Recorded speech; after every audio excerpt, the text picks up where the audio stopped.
Chapter 337. Yi Ro's expression was very serious, as if she was talking about the fact that she was a woman. It proved that she was not joking. Fang Yan's change really troubled her. She thought he was good before. Fang Yan habitually acted lowly, and she habitually beat up the lowly Fang Yan. Then, a matter was perfectly resolved through the interaction between the two of them. Fang Yan suddenly stopped being cheap and started to express his feelings. She didn't know how to communicate with him. However, they still needed to communicate. If they didn't say or do anything, wouldn't that be too disrespectful? She was not a person who liked to change.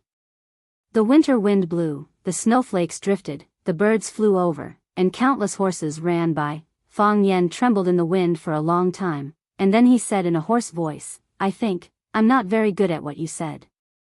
Well, Yi Ro thought for a while and said, you were good before. Good. Then why did you beat me?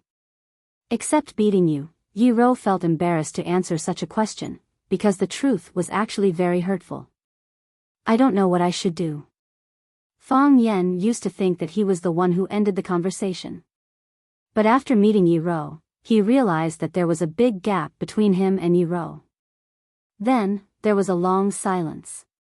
Fang Yan didn't know what to say to Yi Ro, and Yi Ro certainly wouldn't take the initiative to talk to Fang Yan. Crack, crack, their shoes stepped on the snow, making a clear and melodious sound.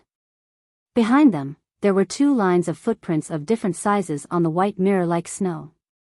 The footprints were very long, extending to the end of their sight. Just when the two of them started counting their steps out of boredom, Fang Yan's nostrils suddenly caught a whiff of a strange fragrance. He sniffed greedily and finally confirmed the source of the smell. Fang Yan looked at Yi Ro and said, I wanted to treat you to a meal, but I never had the chance. How about I treat you to lunch today? Lunch? Yi Ro looked at Fang Yan hesitantly.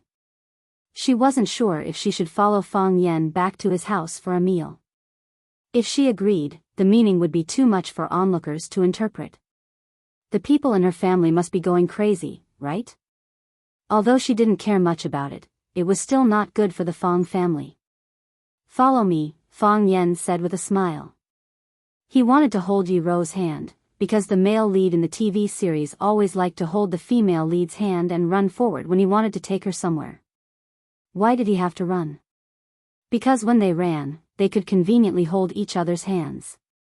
If they were just walking, it would be hard to hide their shameless behavior, right? However, he couldn't stretch his hand out no matter how hard he tried. Should I give you my hand? Yi Ro asked coldly. Of course not, Fang Yan said. He was a little disappointed. How could he be found out about his psychological activities? Fang Yan didn't take Yi Ro back to the Fang family for a meal because he knew what it meant. Besides, he knew that if he made such a request, Yi Ro would definitely refuse. Fang Yan had a very sensitive nose. He sniffed the fragrance in the wind and searched all the way. Sure enough, he found a stone house in the hollow at the end of Shihizi. In fact, it wasn't a stone house at all. It was just a stone wall about 1 meter high built by some broken stones. It was surrounded on 3 sides, and one side was empty. There was no roof on the wall, so the snowflakes could fall in freely. When Fang Yan walked over with Yi Ro, he saw several people lying on the edge of the stone house with their butts up. They didn't know what they were doing sneakily and they laughed like wolves from time to time. Hearing the footsteps behind him, a young man wearing a leather hat looked back, and then his expression became weird. The others felt something was wrong. They looked back together and looked at the two uninvited guests with the same surprised expression. Did we come at the right time? Fang Yan asked with a smile. Run Fang, why are you here? Li Xiaotian, wearing a leather hat, stood up with a black ball of mud in his hand. I smelled it, Fang Yan said. He strode over and grabbed the mud ball from Li Xiaotian's hand, saying, Are you all full? Give this to me. I have to treat you at noon, you're treating us with this? Zhu Zaidan looked at Fang Yan in surprise and then looked at Yi Ro who was standing behind Fang Yan. Although Yi Ro was also a member of Swallow Dock, she was not the same kind of person as them. It was not only because of the Yi family's prestige, but also because Yi Ro was a genius girl. Genius girls were always lonely. No one wanted to be friends with her, so she enjoyed herself and never joined anyone's circle. As a result, everyone in Swallow Dock knew Yi Ro's name. They respected her, feared her, and even worshipped her, but no one wanted to be friends with her. Everyone thought that a person like her didn't need friends. However, if Yi Ro agreed to accept someone's invitation, then any young man of the right age in Swallow Dock would have to dress up, book a private room on the first floor of Yanjing, or invite the top chef of Swallow Dock, Madame Hua, to prepare a feast. How could they be so casual? This is good. It's natural, Fang Yen said with a smile. He knocked open the mud ball and took out a small round ball wrapped in lotus leaves. Before the lotus leaves were opened, a rich fragrance of meat and lotus wafted out.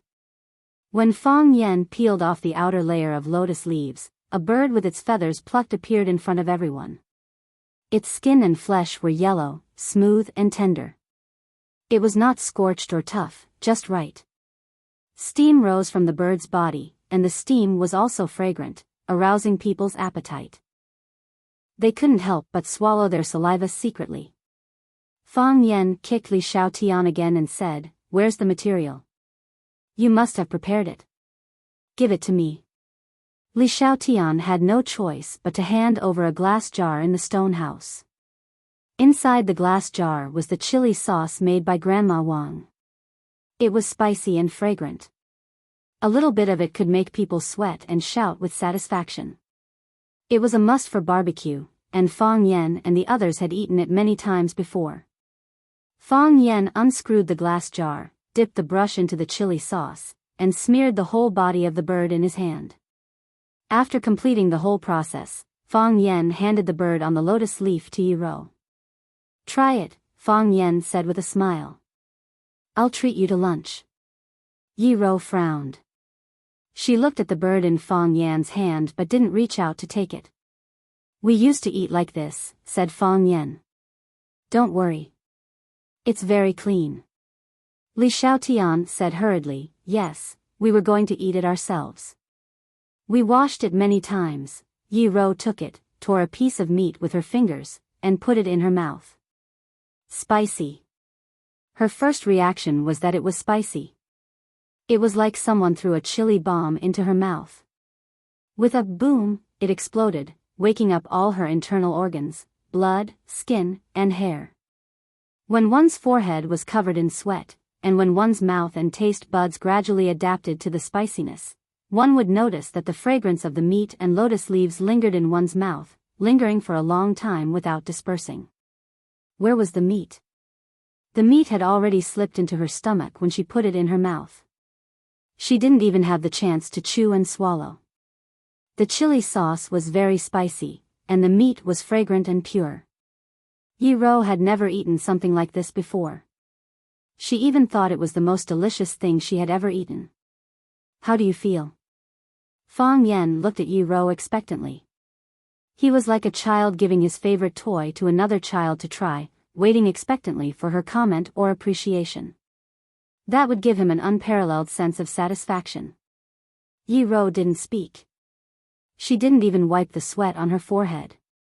Instead, she tore another piece of meat and put it in her mouth. Therefore, the excitement and enjoyment from just now repeated again. Li Xiaotian also had a rare opportunity to get in touch with the goddess of Swallow Dock. He rummaged in the stone house with his butt up and found a warm bottle of shadaozi. He wiped the dust off the bottle with his sleeve, unscrewed the cap, and handed it to Yi Ro, saying, "Another bottle of shadaozi. I wouldn't trade it for a god." Yi Ro loved wine. Not only did she like it, but she also had a great capacity for it. After carefully tasting the taste of the bird in her mouth, she raised the bottle and gulped it down. She drank more than half of the bottle in one gulp. Everyone was stunned. Fang Yen didn't bother to tell them that Yi Ro was fine after drinking a couple of caddies of shadaozi when she competed with the old drunkard. Fang Yen looked at Li Xiaotian and said, "Is there any more?" Give me a ball. Any more? Li Xiaotian turned around and asked. Ruan Jing rummaged in the fire pit for a while and said, there's only one left. The snow is so heavy that I don't know where the sparrows have gone. I didn't catch many. Fang Yen took the lump of soil, knocked off the soil skillfully, peeled off the lotus leaves, and smeared the chili sauce on it. Then he started to eat it. Spicy. Fragrant. A familiar taste. He took the bottle from Yi Ro and said, leave some for me. Then he raised his head and poured the rest of the shaozi into his mouth. Yi Ro was stunned when she saw him drinking. She was drinking it into her mouth, and he was drinking it into his mouth, too. That was to say, they were both drinking it into their mouths. What a coincidence. Yi Ro didn't say anything in the end, because it would only make her more embarrassed. After eating the skin and flesh of the bird, she found that the internal organs were still intact, and there were some herbs and spices beside the organs. These guys are really good at eating. Yi Ro also ate the internal organs and greedily licked the minced meat and oil on her fingers. She looked at Fang Yen with sparkling eyes and said, if you want to treat me, you should at least let me eat my fill, right? Chapter 338. In a world of ice and snow, eating beggar's sparrow and drinking shaozi was indeed one of the greatest pleasures in life. Yi Ro's lips were rosy and shiny. She was like a hungry puppy, looking at her master pitifully. I have to fill my stomach, right? Yes, I have to fill my stomach, right? Isn't it too insincere to treat people without filling their stomachs? Yi Ro's question really embarrassed Fang Yen. He turned to Li Xiaotian, who shook his head and pointed at the half-sparrow in Fang Yan's hand, saying, that's the last one. To prove that he didn't hide it, Li Xiaotian openly ran to the stone house and dug out the grass ashes. He kicked out the burning firewood and charcoal ashes. It was empty inside, and there were no more lumps of mud. Fang Yen handed the half-sparrow to Yi Ro. Yi Ro shook her head.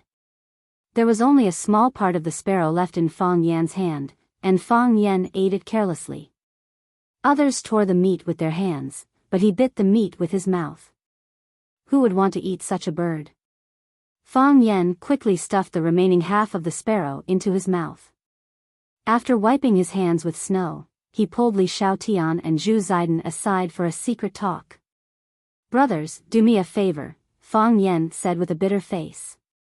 She's not full. Of course. Li Xiaotian said. You invited Miss Yi to dinner, and this is what you want? She's rejected by a bird? Isn't that too much? That's right. If she accepts my invitation, I'll treat her to the best hotel in Yanjing, the state guest house. Zhu Ziden was also very dissatisfied with Fang Yan's behavior. Yi Ro was their goddess. How could she be insulted like this? If I were Yi Ro, I would turn around and leave. Who would want to eat your bird? Ruan Jing sighed. They not only looked down on Fang Yen, but also on Fang Yan's bird. All right, don't fight for her. What is primitive? What was fun? This was the original ecology, this was the interest. What do you old virgins know? Can't you see how much she likes to eat? This proves that my choice is correct. Fang Yen said angrily. When a friend is in trouble, you have to help him. She's not full. You guys have to help her find a way to fill her stomach. What else can we do?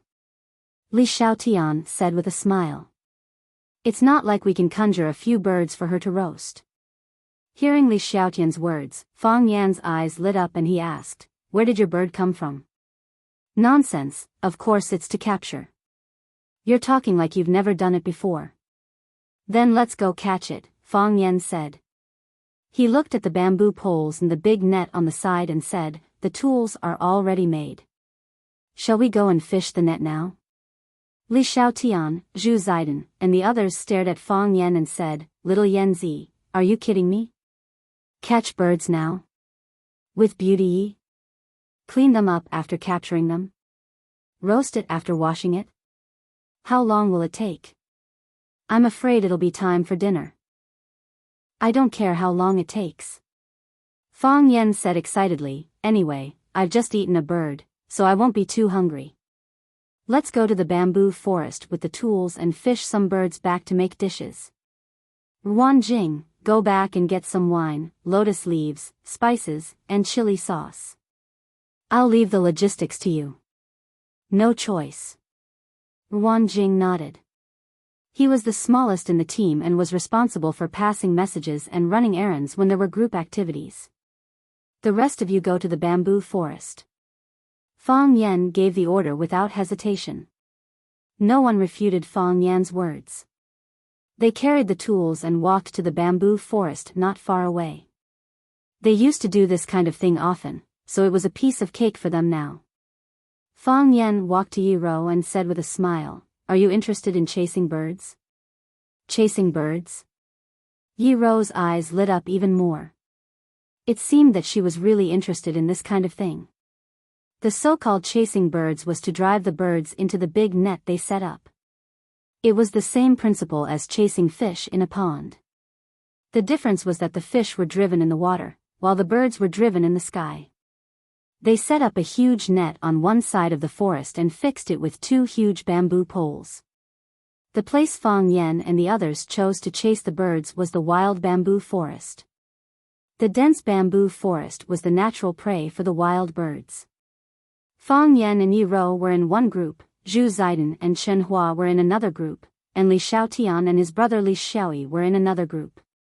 The last person was responsible for watching the net. If the bamboo poles fell and the net was broken, their hard work would be in vain. Then, the 3 groups set out from 3 directions into the depths of the bamboo forest, waving the long bamboo poles in their hands. Pa! Fang Yan slammed the bamboo pole into the bamboo forest, and the birds scattered in all directions. Yi Ro had already understood the principle of chasing birds. It was actually a U-shaped encirclement, and the only exit was to set up a big net to catch the panicked sparrows. Pa! Yi Ro also raised a bamboo pole and patted it in the other direction of the bamboo forest. Pa! Fang Yan patted it to the left. Pa! Yi Ro patted it to the right. The 2 looked at each other. Fang Yan grinned, and Yi Ro's eyes also had a gentle smile. Oh, I'm the king of the mountain. Li Xiaotian's howl came from the east. What king of the mountain is a wolf? I'm the evil tiger coming down from the mountain. Oh, ha ha ha, I'm here too. Are you guys scared? Zhu Xiaoyi's howl came from the west. Pa! Yi Ro patted it again and said, they all have lines to say when they enter the forest. Do you have yours? Why would I do such a childish thing? Fang Yan denied it with extreme determination. Those guys are so embarrassing. Aren't they afraid of being laughed at? Really? Yi Ro pursed her lips and chuckled. I think Zhu Ziden and the others will be happy to tell me that. I have one too. Fang Yan said with a sad face, but it's more high-end than theirs. It's not as idiotic as their animal names. Is that so? What's your line? Pa! Fang Yan patted it with his pole and shouted, Autobots, start the engines, transform, let's go, boom boom boom. Yi Ro laughed and fell to the ground. With 3 quick attacks, the wild birds in the bamboo forest screamed and rushed toward the only exit. Gua! Then they let out even more panicked screams. Because they suddenly found that their movements were restricted. They crawled into the transparent holes. Their heads went out, but their wings couldn't break through the grid. The harder they struggled, the stiffer their bodies became. Some of them strangled themselves to death. Today's luck was pretty good. This net was quite rewarding. With Fang Yan's eyes, there were hundreds of birds in the net. If they cleaned up all of them, they could probably eat for a few days. A group of people stood under the net, admiring the fruits of their labor. Zhu Ziden and Li Xiaotian were ecstatic, saying, we're so lucky this net, we only caught a few dozen birds on the previous attempt. That idiot Li Xiaoyi accidentally opened a corner of the net when he retracted his pole, and more than half of them escaped, otherwise, that net would have been enough for us to eat. This net is enough for us to eat for a few days, until Chinese New Year's Eve. Li Xiaotian laughed. Brothers, let's get to work. Chirp chirp chirp. The sparrows couldn't do anything else and could only call out urgently. Quack, quack, quack. The cries of the colorful forest birds were also getting more and more miserable. Some of the birds managed to escape, only to find that their parents were trapped in the net.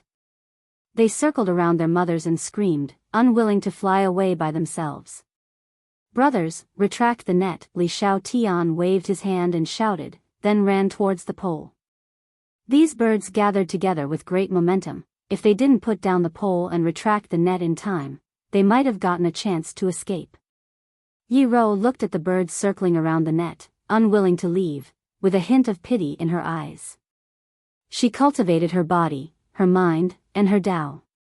In her eyes, all joy could be magnified infinitely, and all sorrow could also be magnified infinitely. Every cry of these young birds tore a deep hole in her heart. She felt pain. Fang Yan, Yi Rou suddenly shouted. Fang Yan had been standing next to Yi Rou, asking, "What is it? Can you give them to me?" Yi Rou asked. Fang Yan smiled and said, "They were originally meant for you. Just wait until they're done, you don't have to worry about them. Although you're a woman, they're better at this than you are. Once they're cooked, you'll be in charge of wiping them out." "I mean, give them to me now," Yi Rou said.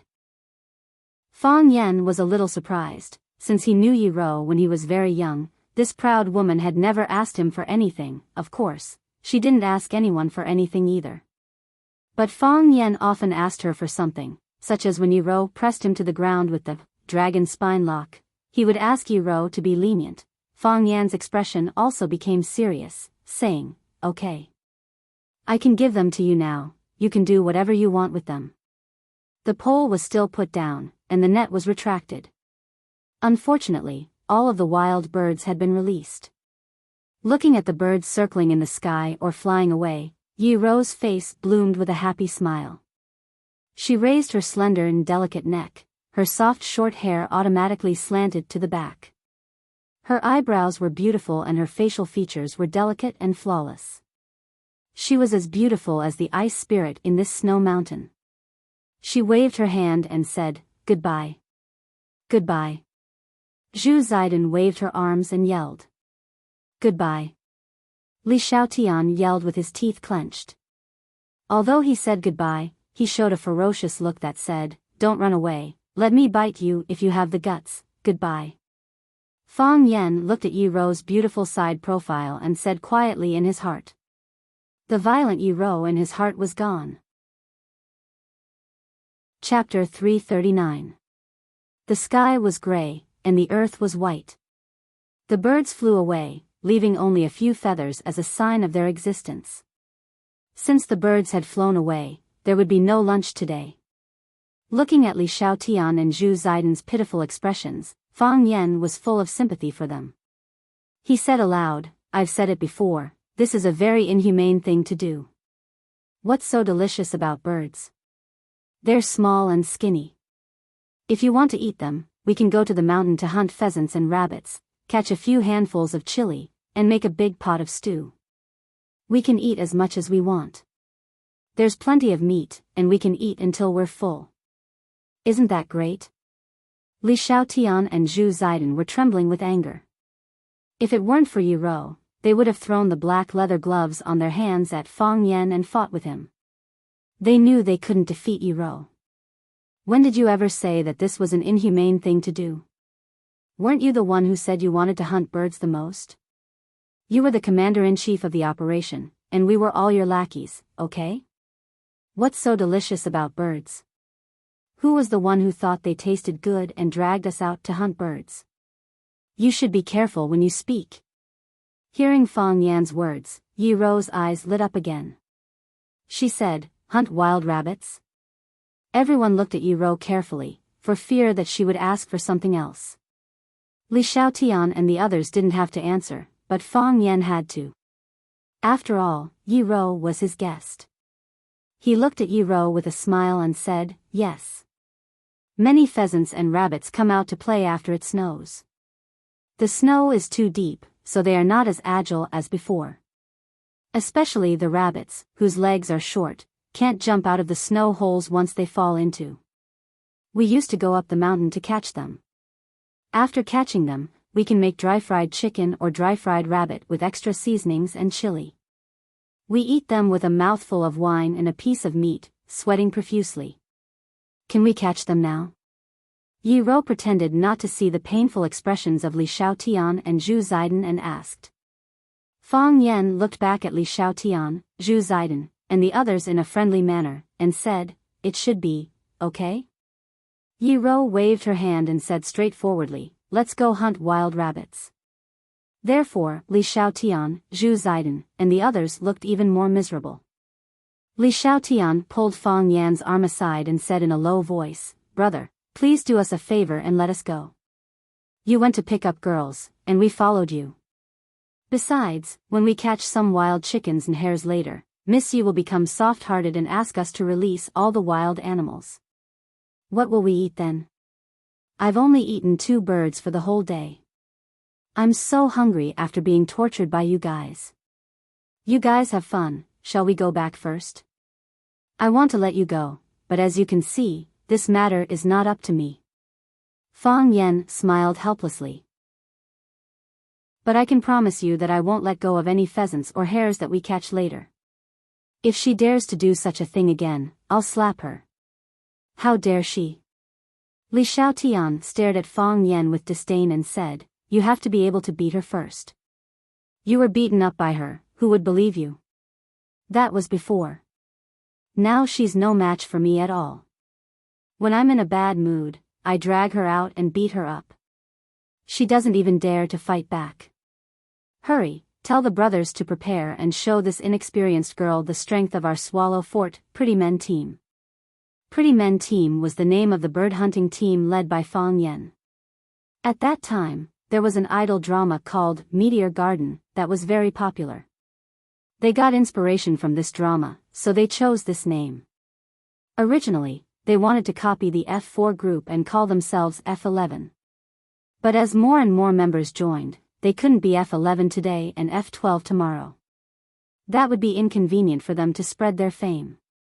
They had no choice but to change their name. The first 11 people who joined were pretty men, but those who joined later were not pretty men. It was not good for the unity of the team. "We really can't let them go this time," Li Xiaotian said worriedly. They had no sense of team honor at all. "We definitely won't let them go." "Then let's go," Li Xiaotian said, resigned to his fate. "I hope we didn't work for nothing this time." Ruan Jing, who was sent away by Fang Yan to get the lotus leaf chili sauce, returned. He raised the big bag in his hand excitedly and said, "I've brought everything you wanted. Where are the birds?" Fang Yan glanced at him and said embarrassedly, "Ruan Jing, please go back and get a pot." A rabbit and a chicken were cut into pieces and stir-fried in the big pot. Spices and handfuls of red chili were added, then shredded ginger and scallions were sprinkled over. When the meat broth in the pot was bubbling, the lid was lifted and the chopsticks were used to eat. Hot and spicy, then a big mouthful of the shadaozi brewed by a small workshop in Swallow Fort. Even a god wouldn't trade that taste. Men always wanted to get beautiful women drunk when they met them. Li Xiaotian, Zhu Ziden, and the others were no exception. However, Yi Rou's eyes became brighter and brighter as she drank, while Li Xiaotian, Zhu Ziden, and the others became dumbfounded. Fang Yan didn't bother to remind them. He just ate the meat and drank the wine. When he was full, Li Xiaotian, Zhu Ziden, and the others had already fallen asleep in the snow. Ruan Jing looked at Yi Rou in surprise as if he had seen a ghost. Sigh, he went back and got a barrel of shadaozi. Now the barrel was empty. Li Xiaotian, Zhu Ziden, and the others drank 5 liters, while Yi Rou drank 4 to 5 liters. Does this woman have a limit to her alcohol tolerance? Ruan Jing looked at Fang Yan and said, "Why didn't you remind me?" "I did," Fang Yan said, feeling wronged. Why did you remind me? I didn't even dare to drink with her, Fang Yan said. You won't die if you don't ask for it. Puff, Wan Jing also threw up on the ground. He didn't know whether it was because he had drunk too much or because of Fang Yan's anger. Originally, he also wanted to beat Yi Rou with Zhu Ziden and the others, but he stopped when he found the situation was not right. So he ended up half dead. Leaving the drunkards to Wan Jing, Fang Yan accompanied Yi Rou back to the village. Did you play like this before? Yi Rou asked. Yes. Fang Yan nodded. There are many games. You only saw the tip of the iceberg today. It seems, you had a good life before? Yi Rou said with emotion. Compared with Fang Yan, there was nothing to say about her childhood. It was okay. Before I met you, Fang Yan realized he said something wrong. He quickly changed the topic and said, Is the game good today? If you want to eat, we can come over anytime. It tastes good. Yi Rou nodded and said. Before you met me, what about after you met me? Before I met you, my life was very happy. After I met you, my life is very fulfilling. Fang Yan said seriously. Fulfilling is one level higher than being happy. Life can't be silly and happy all the time. Fulfilling makes one's life complete. Do you really think so? Yi Rou glanced at Fang Yan and asked. She didn't believe Fang Yan's nonsense. Of course. Fang Yan nodded very seriously. If I didn't meet you, would I have the heart of Tai Chi? Why don't Li Xiaotian and Zhu Ziden have it? Yi Rou wanted to hit him again. She said in a low voice, That's because they don't practice Tai Chi. That's why I said they will never have the heart of Tai Chi, Fang Yan said with a smile. If I didn't have the heart of Tai Chi, how could I defeat Qianya military department? How could I become the inspirational role model that every parent chooses to teach their children? How could I become the idol in the eyes of countless boys and girls in Swallow Dock? When Fang Yan was bragging about himself, he met Bai Xiu and Phoenix who were strolling in the snow. Bai Xiu and Phoenix walked over from the opposite bank of the Stone River. Bai Xiu's hair was still loose and he was wearing a white robe. The difference was that he was wearing black cloth shoes today instead of running barefoot in the snow like last time. Phoenix was wearing a purple windbreaker, high-heeled leather boots, and a plush hat on her head. She looked arrogant and charming. It seemed that she had dressed up carefully. It was unknown what Bai Xiu said, but the Phoenix giggled and looked very happy. When their eyes met, the four of them stopped. Phoenix looked at Fang Yan, while Bai Xiu looked at Yi Rou thoughtfully. Are you guys dating? Phoenix asked Fang Yan. Guess? Fang Yan said. He didn't dare to say yes and didn't want to say no, so he could only use this kind of rhetorical question. After all, he couldn't act like a loser in front of his first love. Phoenix looked Fang Yan up and down, then looked at Yi Rou and said with a smile, I guess not. Why not? No reason, Phoenix said. It doesn't feel like you guys are a couple. Huh, Fang Yan sneered. He put his hand around Yi Rou's waist and said, Do I need to prove anything to you? In the TV series that Fang Yan watched, this kind of plot often appeared. In order to get revenge on her ex-boyfriend, the female lead would bring a man who was better or more affectionate than her ex-boyfriend to a party. At the party, the ex-boyfriend would snort at the female lead's behavior and say, Don't use such a cheap trick to deceive me, I won't fall for it. There's no relationship between you two. You brought him here just to make me angry, right? Then, in a rage, the female lead would rush up to hug and kiss the male lead. Of course, the female lead would usually kiss the male lead in the TV series. Fang Yan felt that he was the female lead who accidentally met his first love. So, he wanted to use another woman to prove that even if you don't want me, there's someone else who wants me. And now, the person who wants me is better, prettier, and more violent than you. Do I need to prove anything to you? Fang Yan said. As he spoke, he put his hand around Yi Rou's waist as he wished. It had to be said that Yi Rou's waist was very thin. Of course, she was thin, so her waist was naturally not fat. The most important thing was that it felt very good. There was no excess fat, and it wouldn't be shriveled into a pile of bones. Oily and smooth, soft and tender, among the women he had touched, she could be ranked in the top 3. Of course, Fang Yen had only touched 3 women in total. Why is my nose bleeding? What's going on? Chapter 340. A smear of bright red sprayed out. It was so unique and dazzling in the snow. When Fang Yen saw that his nose was bleeding, his body also flew up. He flew backward in the air, only then did he realize that he had been hit. Bang! His body fell heavily onto the ground, creating a V-shaped pit on the flat snowy ground. The snowflake splashed and then returned to the snowy plain. Fang Yen stared blankly at the vast and lonely sky, thinking that the plot shouldn't have developed like this. According to the story extension in the TV series, Yi Ro should be slightly surprised and full of expectation at this moment. When he kissed her, her eyes widened and she fell into a state of stupor. Usually, when this scene appeared, the picture would freeze and the story of the episode would end. Start singing and calling out subtitles. At the beginning of the next episode, the male lead would pull the female lead and run. They would run on a long bridge or a beautiful river bank. They ran and ran until they were out of breath and could no longer run. The male and female protagonists lay on the railings or their knees, panting heavily. The female protagonist asked why they were doing this.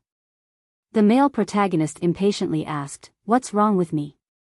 The female protagonist said, "What do you want?" The male protagonist said, "What do you want?" The female protagonist was very angry and turned to leave. The male protagonist did not try to hold her back. Why did she hit people? Fang Yen couldn't understand this question. You hit me in front of my first love and her boyfriend, don't you know it hurts my pride? You can't even bear to eat a bird, am I less than a bird? Phoenix's damned smile appeared in front of him. She crouched down and looked at Fang Yen, who was lying in the snow, and said, "Are you all right? What do you think?" Fang Yen said snappily, "I'm already like this. I'm injured both inside and out. Can I still get better?" "I'm sorry, I shouldn't have asked you that question," the Phoenix said apologetically. The question she was referring to was, "Are you guys on a date?" If she didn't ask, Fang Yen wouldn't have to deliberately prove anything to her. If Fang Yen didn't prove anything, he wouldn't have been beaten. Fang Yen felt as if someone had stabbed him in the chest again. Wouldn't such an apology be another slap in the face? He grimaced in pain and grabbed a snowball to wipe the blood off his nose. "What does this have to do with you?" Phoenix gave Fang Yen a strange look and said, "Is it not because I asked you that question, that you are lying here?" "Of course not." Fang Yen denied. "How could I be beaten just because you asked me a question? Is there such a barbaric and violent person in this world?" "Then why?" "Because I held her waist." "Aren't you a couple?" "It has nothing to do with whether we are a couple or not. It's just because I held her waist," Fang Yen said stubbornly. "Can't couples hug each other's waist?" "Who says that couples can hug each other's waist?" "I haven't even seen Bai Xiu hug your waist." Fang Yan's thought process was very contradictory, but the logic was very simple. "I was beaten not because we aren't a couple, but because I held her waist." If that's the case, wouldn't it look better? Young people still care a lot about their dignity. So that's how it is. Phoenix squinted her eyes and smiled. She took out a handkerchief from her pocket and handed it to him. "Do you want me to wipe it for you?" "No need," Fang Yen said. "Your boyfriend will be jealous." "Then should I help you up?" "No need," Fang Yen said. "I want to lie here and calm down." "Then, we'll go first," Phoenix said. "I won't see you out," Fang Yen said. He was lying in the snow. This position was quite comfortable. He didn't want to get up. If he got up, he would have to see Bai Xiu's face. He really didn't want to see Bai Xiu's face right now. Phoenix walked in front of Yiro and said, "He took you to eat bird lotus leaves?" "Yes. He took you to the bamboo forest to catch birds." "What are you trying to say?" Yiro raised her slender eyebrows. "He took you to eat pheasant and rabbit stew and drink the strongest shadozi?" Phoenix giggled and said, "He used to treat me like this too. Later on, I found out that this is the standard way for boys from Swallow Fort to pick up girls." Phoenix waved her hand at Yiro and said, "We still want to go for a walk. Your boyfriend, we'll leave him to you." And so, Phoenix and Baishio continued to stroll towards their destination. The sound of laughter scared away the forest birds and the colorful snowflakes. Fang Yen looked at the dancing snowflakes in front of him and thought, "The weather is so beautiful when it snows." Ka ka ka, Yiro walked in front of Fang Yen. She stood on a high place and looked down at Fang Yen, who was lying on the ground. "She's right." Fang Yen took the initiative and told the truth. Eating bird lotus leaves, catching sparrows in a net, making pheasant and rabbit stew, and drinking the strongest shadaozi, fishing by cutting ice, bathing in hot springs, ambushing from 10 sides, and flying kites, these are the standard ways for boys from Swallow Fort to pick up girls. When Li Xiaotian was in college, he brought his girlfriend back. We played these games with him. Ruan Jing used these games to bring back several girlfriends. I've also brought Phoenix to experience it. Swallow Fort belongs to Yanjing, but it's far away from the bustling capital. We don't have an arcade to play games or a cinema to watch movies. We don't have a KTV to sing in or a bar to dance in. We only have these little games that we created, which we think are the best. When you like someone, you want to bring what you think is the best to her. Li Xiaotian was like that, so he brought his girlfriend to Swallow Fort. Later, they broke up, and Li Xiaotian took us to the place where he kissed his girlfriend for the first time and drank for the whole afternoon. Although Ruan Jing looks ordinary, he's the Casanova among us. All the skills we know about chasing girls were taught by him. He knows what girls like, and he also knows what kind of feeling girls like, so he can bring back one girl after another that he likes. The girls in the city often go to bars, KTV, arcade, and cinema, so it's quite refreshing to experience the farm culture of Swallow Fort occasionally. Your brother Yi Fengsheng is also a member of our team. He has always liked Bailey Lu's little sister, Bailey Lianxin, and has also tried to use these games to win the girl's heart. We don't know why, but he hasn't succeeded, maybe because he's too fat. We've been asking him to lose weight, but we didn't expect him to get fatter and fatter. At that time, the person I hated the most was you, and the person I liked the most was Phoenix. I liked her the first time I saw her. She came in her father's military car, wearing a little white dress. Standing in the middle of a group of soldiers, she was like a little princess being protected. She was very beautiful, and also very arrogant. But her beauty and arrogance didn't repel people 1,000 miles away, and it was very easy for people to get close to her. She saw us peeping at her from a distance, but she wasn't angry. She even waved at us and said, "Do you want to eat chocolate with me?" You see, she conquered all of us with one sentence. She's obviously the same age as us, but everyone is willing to listen to her. When you're in a bad mood, she can tell at a glance, and she will chat with you. After a while, you'll find that you've already forgotten why you were in a bad mood just now. When you're injured, she will rush to treat you. She's very good at bandaging. It's said that her mother is a doctor in the military hospital, and she learned bandaging skills from her mother since she was young. She was also very generous. She often gave us good food that we had never seen before. She even gave us all kinds of guns, bows and arrows, as well as the good cigarettes that people gave to her father and the good wine that her grandfather kept in his private collection. She treated us very well. The weather was cold, and the snow was extremely warm. Fang Yen was lost in some kind of thoughts, and he didn't even notice the change in Yiro's eyes. At that time, I often fought with people. I also often fought with you. Every time I was injured or defeated by you, I would go to her for help to treat. Even sometimes when I won, would try to find some wounds on my body. That way, I could listen to her comforting words and watch her bandage me. She was never impatient, and I also think that was the happiest time of my life. I wasn't the only one who liked her. Bai Xiao liked her, Bailey Lu liked her, and Yi Fengxing used to like her. A group of boys around us all liked her.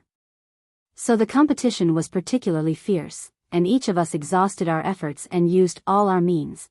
For us at that time, it might be the most important thing in our lives. Fang Yan felt a little sour in his nose, and his chest was depressed and uncomfortable. He was lying on the snow, and in addition to the thin layer of clothes on his body, there were only the tiny snowflakes and the distant sky on his body. However, Fang Yan just felt very uncomfortable in his heart, as if something was going to tear his chest and break out of his body. He wouldn't understand that it was an emotion. That emotion had a very common name, lovelorn. For a teenager, being lovelorn might be an important thing that would affect his life. At that time, Fang Yan didn't know how to release this kind of negative emotion, because with his character, he would only bury it deep in his heart and pretend that nothing had happened. But today, it jumped out without any warning. It was honest under the sky, in the snow, and under the gaze of Yi Ro. Chapter 341. He always talked about the things he was afraid of in a joking tone and always did the things he cared about in a free and easy manner. However, that was just a thin and fragile disguise. It was like the sugar coating on the outside of a pill. The sugar coating melted in the mouth, and then there was the deep bitterness that made people's hair stand on end and tremble. As if the bitterness had reached the depths of the soul. Everyone thought that Fang Yan was a happy person, and Yi Ro was no exception. In Yi Ro's eyes, her opponent of many years was playful, funny, persistent, patient, despicable, diligent, shameless, unwilling to suffer losses, and desperate to take advantage of others. Fang Yan was the most peculiar and elusive person she had ever met. If he had the impulse to write books, such as, On 32 Ways of Being Cheap, Cheap is a Life Attitude, Fang Yan's view of cheap, Do you want to be a cheap person? Do you want to be a cheap person? Books like Hua Xia's Self-Cultivation of the Cheap God would definitely sell well and lead to a trend. Sometimes Yi Ro even thought that Fang Yixing, a gentle and old-fashioned bookworm, and Lu Wan, a well-educated and well-mannered hostess, how could they have such an unusual child? However, today, Fang Yan had subverted all Yi Ro's understanding of him. Proud, pure, playful, sensitive, and childishness. He lay motionless in the snow, his eyes sorrowful as he looked at the empty sky. Filled with emotion, he narrated the process of him and the phoenix getting to know each other. Even though the years were ruthless, she could still hear the unwillingness hidden in his words. Every teenager thought he was the best teenager. Why did she choose someone else instead of him? Every teenager thought he was the most trustworthy teenager. Why did she fall in love with someone else but give up him? Yi Ro's little face slightly twisted and her eyebrows wrinkled, as if her mood also became sad. She wanted to say something, but she didn't say anything in the end. Fang Yan was lying down, and she was standing up. She looked down at the changes in his emotions and the faint red light in the corner of his eyes. I just want to treat you to a meal. Fang Yan said. It was the most sumptuous way I thought I could think of. I didn't think so much. I never thought that because I invited Phoenix and Li Xiaotian's girlfriends, I wouldn't be able to bring you here. If that's the reason you want to beat me up, let's begin. What is fishing through ice? Yi Ro asked. Asking this question made her feel relaxed, and even the annoyance between her eyebrows was relieved. These questions were really suffocating her. What? Fang Yan widened his eyes and stared at Yi Ro. He felt that he couldn't keep up with Yi Ro's thoughts. It was too exciting. And the ambush from all sides, what's that? Bathing in a hot spring, flying a kite, are these more fun than catching birds in the bamboo forest? Yi Ro continued to ask. Yi Ro was very dissatisfied with Fang Yan's silence. She said, Can't you bring people to play these games? If you don't want to say it, Yi Fengxing should know, right? You're not angry at all? Fang Yan asked. Angry? Why should I be angry? Yi Ro asked. What Phoenix said, what does it have to do with me? Yi Rou asked back. But you hit my nose, Fang Yan said.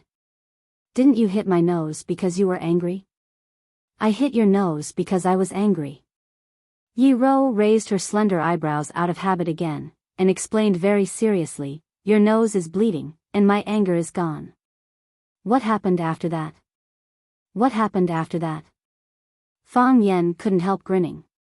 Yes, what happened after that? Phoenix misunderstood that he took Yi Rou to catch birds in the bamboo forest to eat and drink shadatsi with these standard tricks to pick up girls, but she didn't know that Yi Rou didn't have such ideas at all. Yi Rou simply thought it was fun to catch birds in the bamboo forest. She simply thought that the pheasant and hare stew were delicious. She just thought that shadatsi was delicious. Shadatsi, which had been frozen for a while, was even better. The liquid was cold, but the alcohol's clarity made people's bodies burn. The feeling of ice and fire kept hitting the mouth and stomach buds, as well as every inch of muscles and skin, giving people a feeling of madness and tearing that they had never experienced before. That was all. What did it have to do with love between men and women? How could such a proud woman like Yi Rou fall in love with a man like him? As she said, she was angry because Fang Yan touched her waist. She punched Fang Yan, and when she saw Fang Yan's nose was bleeding, her anger disappeared. Just like before, when Fang Yan offended her and she hit Fang Yan, this punch was no different from the punch before. Just because Fang Yan did something wrong, this was Fang Yan's punishment. As for the words spoken by the Phoenix wanted to incite a conflict and emotional rift between the two of them. This was truly a huge joke. Without feelings, how could there be conflict? No love? Where was the crack? Phoenix spent a lot of effort, only to do such a useless thing. It was really ridiculous. Fang Yan laughed loudly, and his mouth was full of laughter. Wind poured in, snow fell, and an emotion more sorrowful than heartbreak also drilled in. They don't love me. Fang Yan climbed out of the snow, patted the snow off his body, and said, ambush on all sides is also a kind of food. Big fish and tofu are stewed in the pot, and then there are pot stickers on the edge of the pot. Generally, one pot can stick 8 pot stickers, so it looks like an ambush on all sides. 8 pieces of dough lying there, if not called ambush on all sides, what else can it be called? Kite in the sky is more fun. Make a big kite, tie it to the kite, and jump down from the back of the mountain. This game is more dangerous, and only the children of our swallow dock can play it. Children from other places can't learn it at all. If they jump down, they will probably die. The most fun is to soak wine in the hot spring. You lie in the hot spring in the middle of the snow, and soak the plum wine in the spring.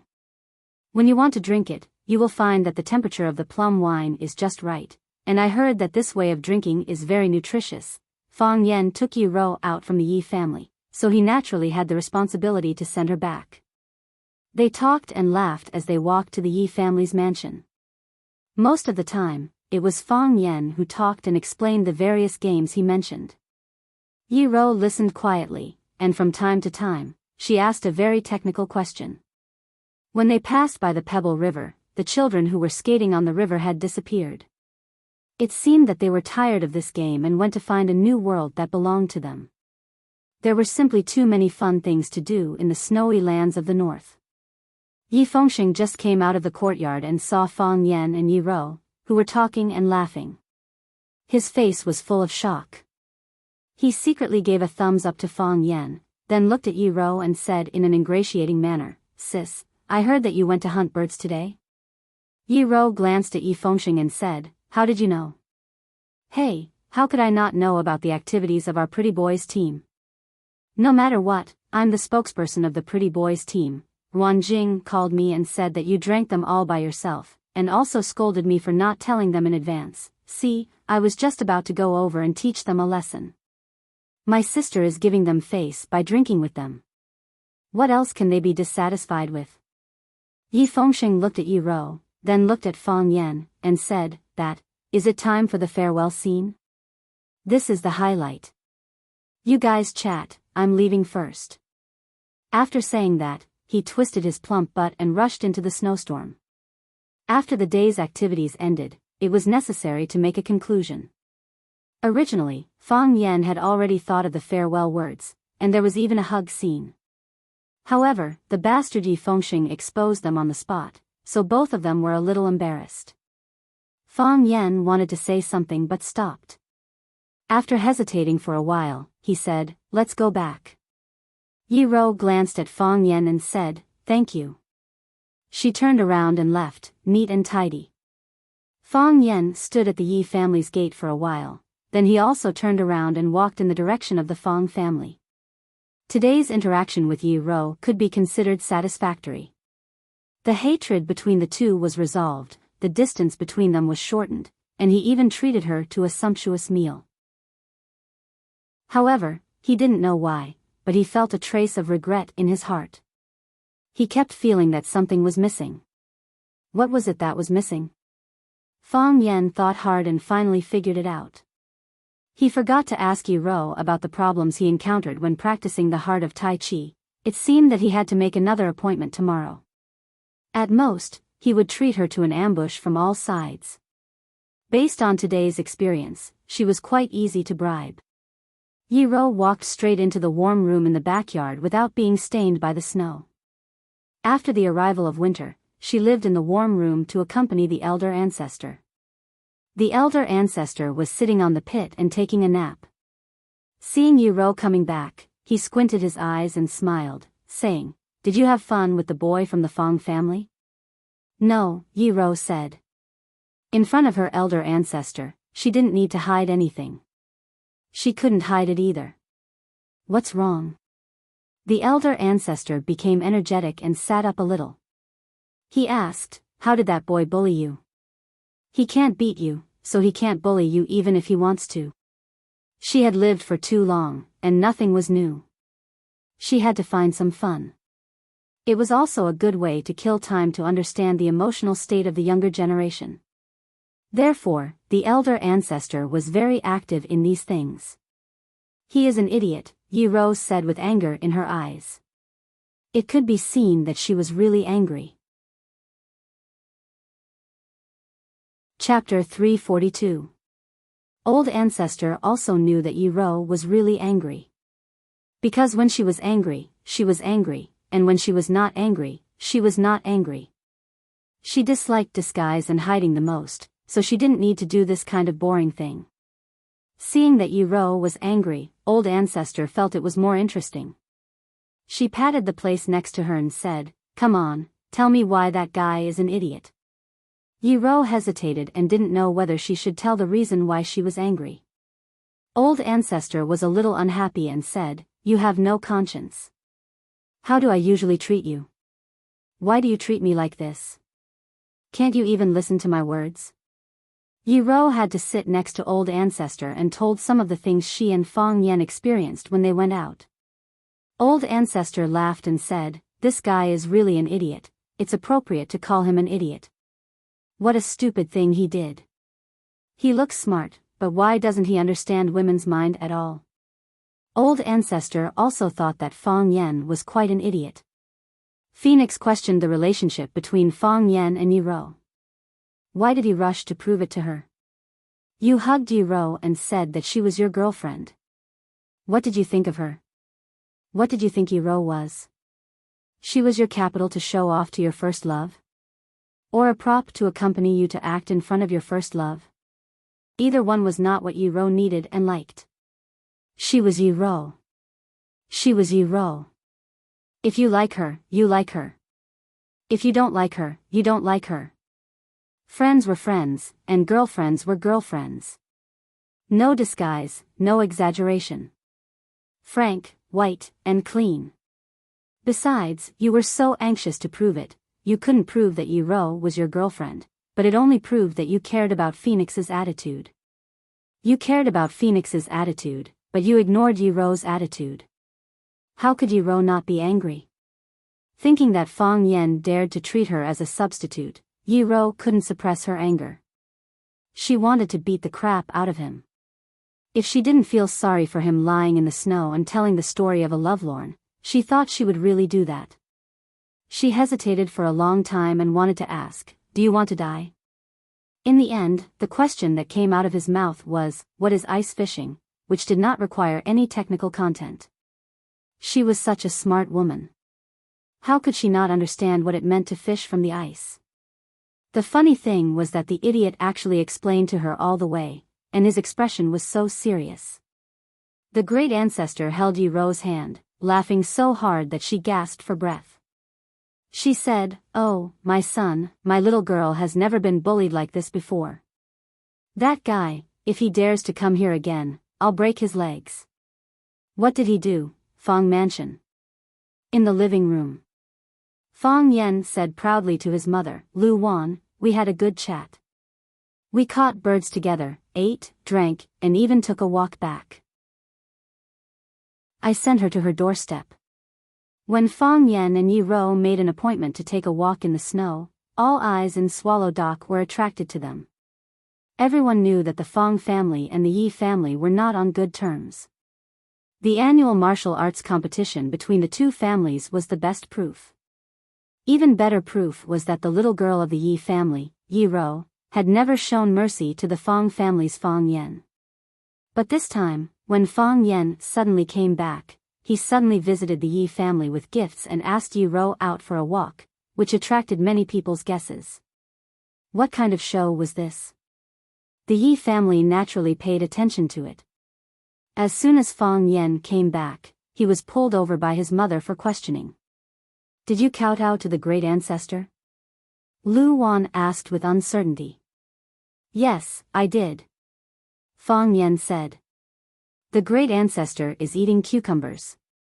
It seems that he has good teeth. Miss Yi, why did she agree to go out for a walk with you?" Fong Yen was stunned and thought, "My mother doesn't believe in her son's charm. Isn't it normal for me to ask a little girl out for a walk? What's there to doubt? Maybe it's because we have a good relationship," Fong Yen said. "She's beaten me up for so many years. She treats me differently from others." "That's true." Lu Wan nodded. "You really didn't fight this time?" "I didn't fight." Fong Yen had to repeat this sentence again and said, "I went to the Yi family to thank them." "Why did I fight?" "After today's conversation, my relationship with Yi Ro has improved by leaps and bounds. She is a little different from what I knew before." Fong Yen thought of her sad expression when she saw the flock of birds desperately hitting the net and those young birds refused to leave for a long time. He said, "She is very kind." He touched his nose that was still hurting and added, "Of course, most of the things we know are the same. She is still as brutal and violent as before. For some reason, she likes to beat people." Fong Yixing pretended to walk into the living room by accident. He glanced at Fong Yen and asked, "Did you see the great-uncle Fong?" "Yes," Fong Yen said. The great-uncle Fong his father mentioned was the eldest of the Yi family's 3 tigers, Yi Daowen. The eldest was dedicated to cultivation and his skills were unfathomable. The second eldest, Yi Daoxian, worked in the military and was a very powerful senior official in the General Staff Headquarters. The third eldest, Yi Daoling, was mainly engaged in economic research. He was a core figure in the Yanhuang Kingdom's think tank.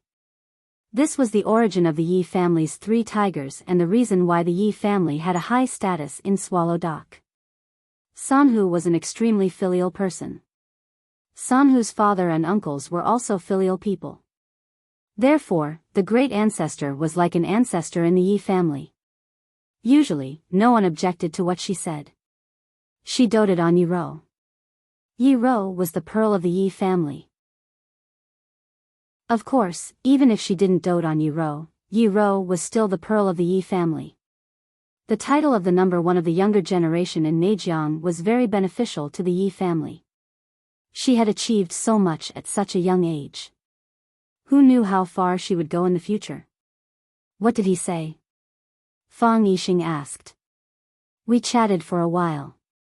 He told me to go in and kowtow to the great ancestor." "I went in," Fong Yen said with a smile. Of course, he skipped some steps in the middle. He took the initiative to ask you to kowtow to the great ancestor? A light flashed in Fang Yixing's eyes. Yes, Fang Yan nodded and said. Fang Yixing smiled with relief and said, you should visit the old man sometimes. You should also ask Miss Yi. She is more powerful than you, and she entered that realm earlier than you. She will be of great help to you. Fang Yan nodded seriously and said, I will. Fang Yixing knew that his son really didn't need his advice. He took a book and walked into the study again, walking briskly. Fang Yan looked at Lu Wan and said with a smile, I'm going to see the old drunkard. I want to see if he has woken up. Lu Wan slapped Fang Yan's head and said, how can you call him the old drunkard? I'm used to it, Fang Yan said with a smile. If I don't call him the old drunkard, he probably won't be used to it. Lu Wan sighed softly and said, he has been living too hard. I'll ask the kitchen to make some dishes and send them over. You can drink with him. Perhaps it was because the land in Swallow Dock was not worth much money, but every family and household in Swallow Dock lived in a large courtyard. The courtyard was divided into the front yard and the backyard. The front yard was small and refined, while the backyard was wide and dense. Some of the backyards were like a maze, with many important or very unimportant people living there. There was an independent small courtyard near the back door of Fang Yan's backyard. That small courtyard was the old drunkard's residence. Before he got close, the smell of wine had already hit his nose. The smell of wine was mixed with the cold air and transmitted into his body through his nostrils. His heart and lungs were filled with the strong smell of shadaozi. The courtyard was filled with big jars, and the jars were filled with shadaozi. The old drunkard only drank shadaozi, and he only drank the shadaozi that he brewed himself. Fang Yan asked him the reason, but he said that he had no money to buy it. Fang Yan didn't believe his nonsense. No matter how poor the Fang family was, they could not afford to buy shadaozi that he drank more than 10 kilograms or dozens of kilograms a day. He must be afraid that the shadaozi outside was formaldehyde mixed with water, which would cause his body to be poisoned. Fang Yan once again realized that the problem of food safety could not be ignored. Even these martial arts masters were afraid of being poisoned. The door of the courtyard was not closed, and the door had never been closed. Everyone could enter, but few people were willing to enter. Entering was the rule of the old drunkard. Of course, he only drank with the people he liked. This was also the rule of the old drunkard. Therefore, only a few people, such as Fang Yan, Yi Rou, and the hero, could enter the courtyard in the end. Fang Yan pushed the door and walked in.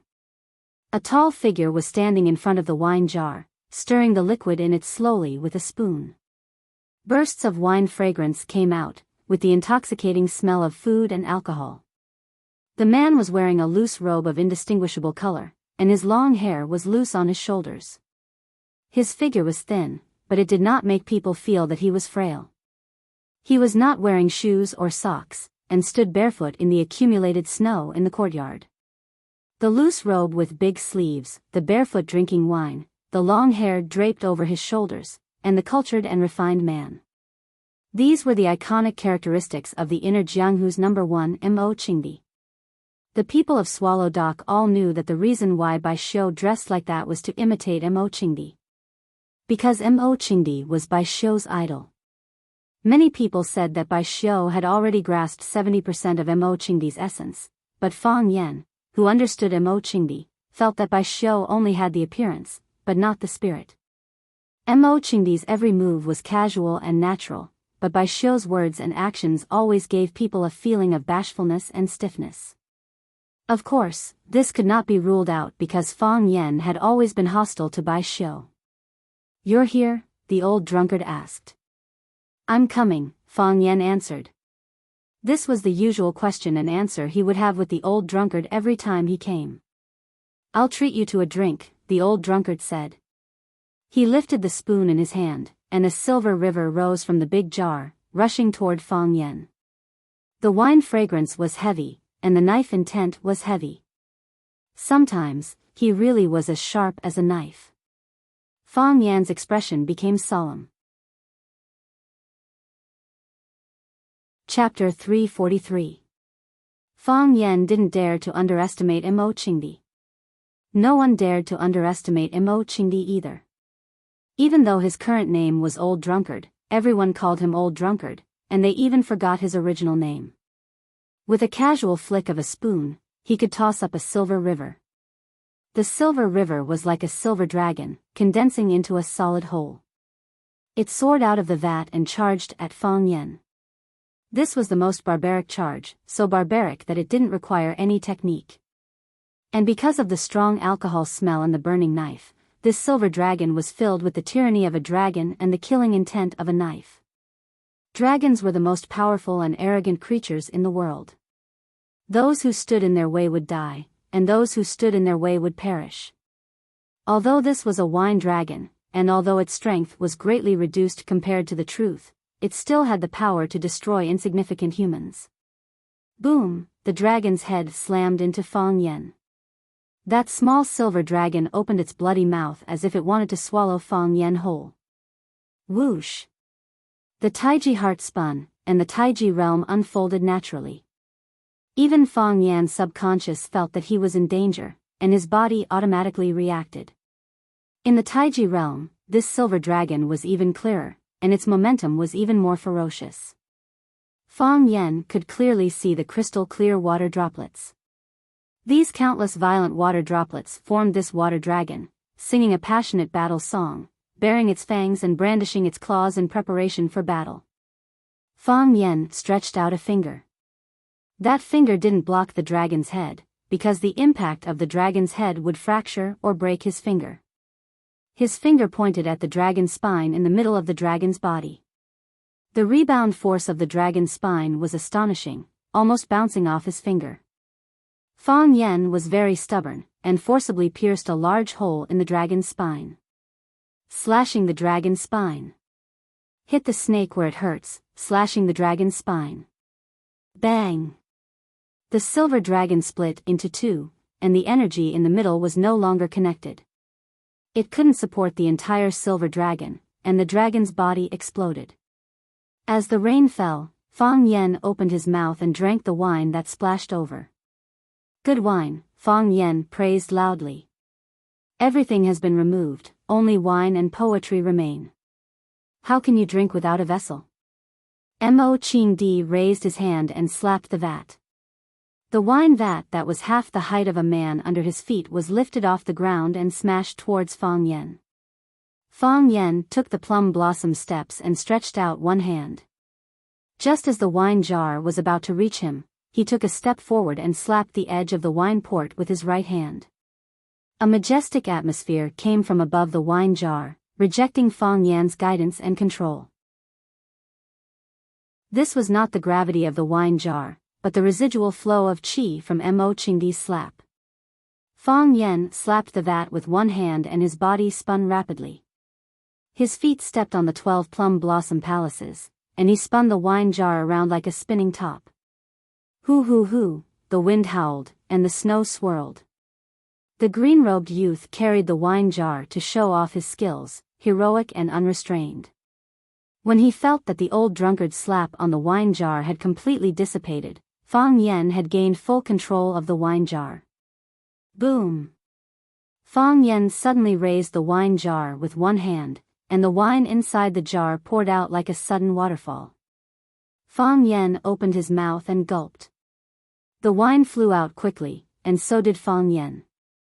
No matter how fast he drank, it was not as fast as pouring the wine out of the jar. Thus, a large amount of wine was poured over Fang Yan's face, head, clothes, and neck. His entire person became a drunkard. After taking a big gulp, Fang Yan finally felt satisfied, and casually threw the huge jar that weighed hundreds of pounds to the old drunkard. The old drunkard caught the jar and also took a big gulp. The difference was that he poured slowly, and drank boldly. Not a single drop of wine spilled out, and not a single drop was wasted. The old drunkard drank for a very, very long time. Fang Yan was also used to this way of drinking. Boom, the old drunkard reached out, and the wine jar fell back to its original place. The two looked at each other and laughed. Fang Yen laughed happily, and the old drunkard laughed happily. In one's life, having 2 or 3 bosom friends accompany you to drink and eat with you was the greatest joy. The stray cat in the corner was scared away, and the rat that stole the wine was startled. Even the fluttering snowflakes didn't dare to get close to him. From point to line, is this the evolved heart of Tai Chi? The old drunkard didn't look at Fang Yen, and turned to walk back to the hut. He conveniently picked up a wine gourd from a corner, and after drinking a mouthful, he sat down on the deck chair under the eaves. The deck chair was made of bamboo, and because of excessive friction, its original color could no longer be seen. However, the body of the chair was shiny, and it gave off an oily brilliance. It's not bad, right? Fang Yen said proudly. Before he had the heart of Tai Chi, mountains were still mountains, and water was still water. In front of him was a green mountain, and that was a green mountain. However, with the heart of Tai Chi, mountains weren't just mountains, but forests, rivers, rugged rocks, flowers blooming, birds chirping, tigers roaring, and dragons roaring. That was the state Fang Yen was in before he ran away, and the old drunkard was very familiar with this. In the Battle of One Sword Peak, the life and death battle between Fang Yen and the Japanese sword god, the heart of Tai Chi changed again at the critical moment. If it was still a mountain, the forests and rivers he saw would become pictographic lines. The rugged rocks were the lines, and the flowers blooming and birds chirping were also the lines. The lines were dynamic, like an electronic map, from the beginning to the end, allowing Fang Yen to clearly see the process of flowers blooming and withering. This was the upgraded heart of Tai Chi. The heart of Tai Chi had already developed to this stage. What was the next change? What would the next step of its upgrade be? Fang Yen didn't know. My heart of Tai Chi has improved, but my drinking capacity hasn't. The old drunkard took another sip of wine and said aloud.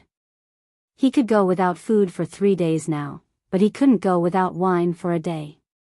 His heart was trapped in a mental barrier, and his life was unbearable, which made him look very sad. It depends on who I'm competing with, Fang Yen said. Of course I can't compare with you and Yi Ro, but compared with those people outside, I'm also a general who always wins in drinking. It was impossible for the old drunkard to entertain him, so he ran into the house alone, found a 4-legged stool, and put it next to the old drunkard. The two sat under the eaves, drinking, admiring the snow, and talking about Fang Yan's heart of Tai Chi. You're ahead of us, the old drunkard said softly. If he didn't quickly put his voice into his ears, it was very likely to be blown away by the wind.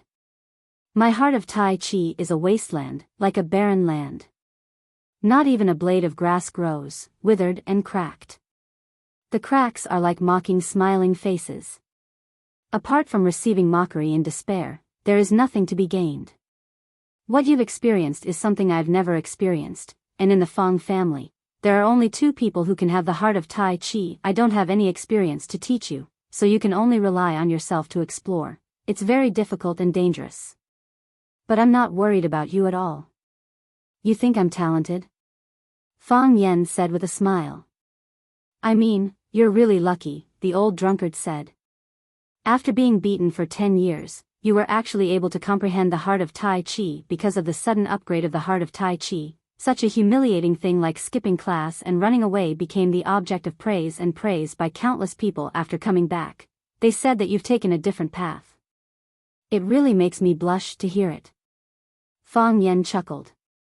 No matter how the old drunkard attacked him, he felt that it was a compliment. Their relationship was like that of a teacher and a friend, and there were almost no secrets between them. Luck is also a kind of strength, Fang Yen said with a smile. Even the Japanese sword god was defeated by me. Who dares to say that I'm not strong enough? In the past, every time Yi Ro saw me, she wanted to beat me up. Today, I directly went to the Yi family to challenge them. Hey, guess what?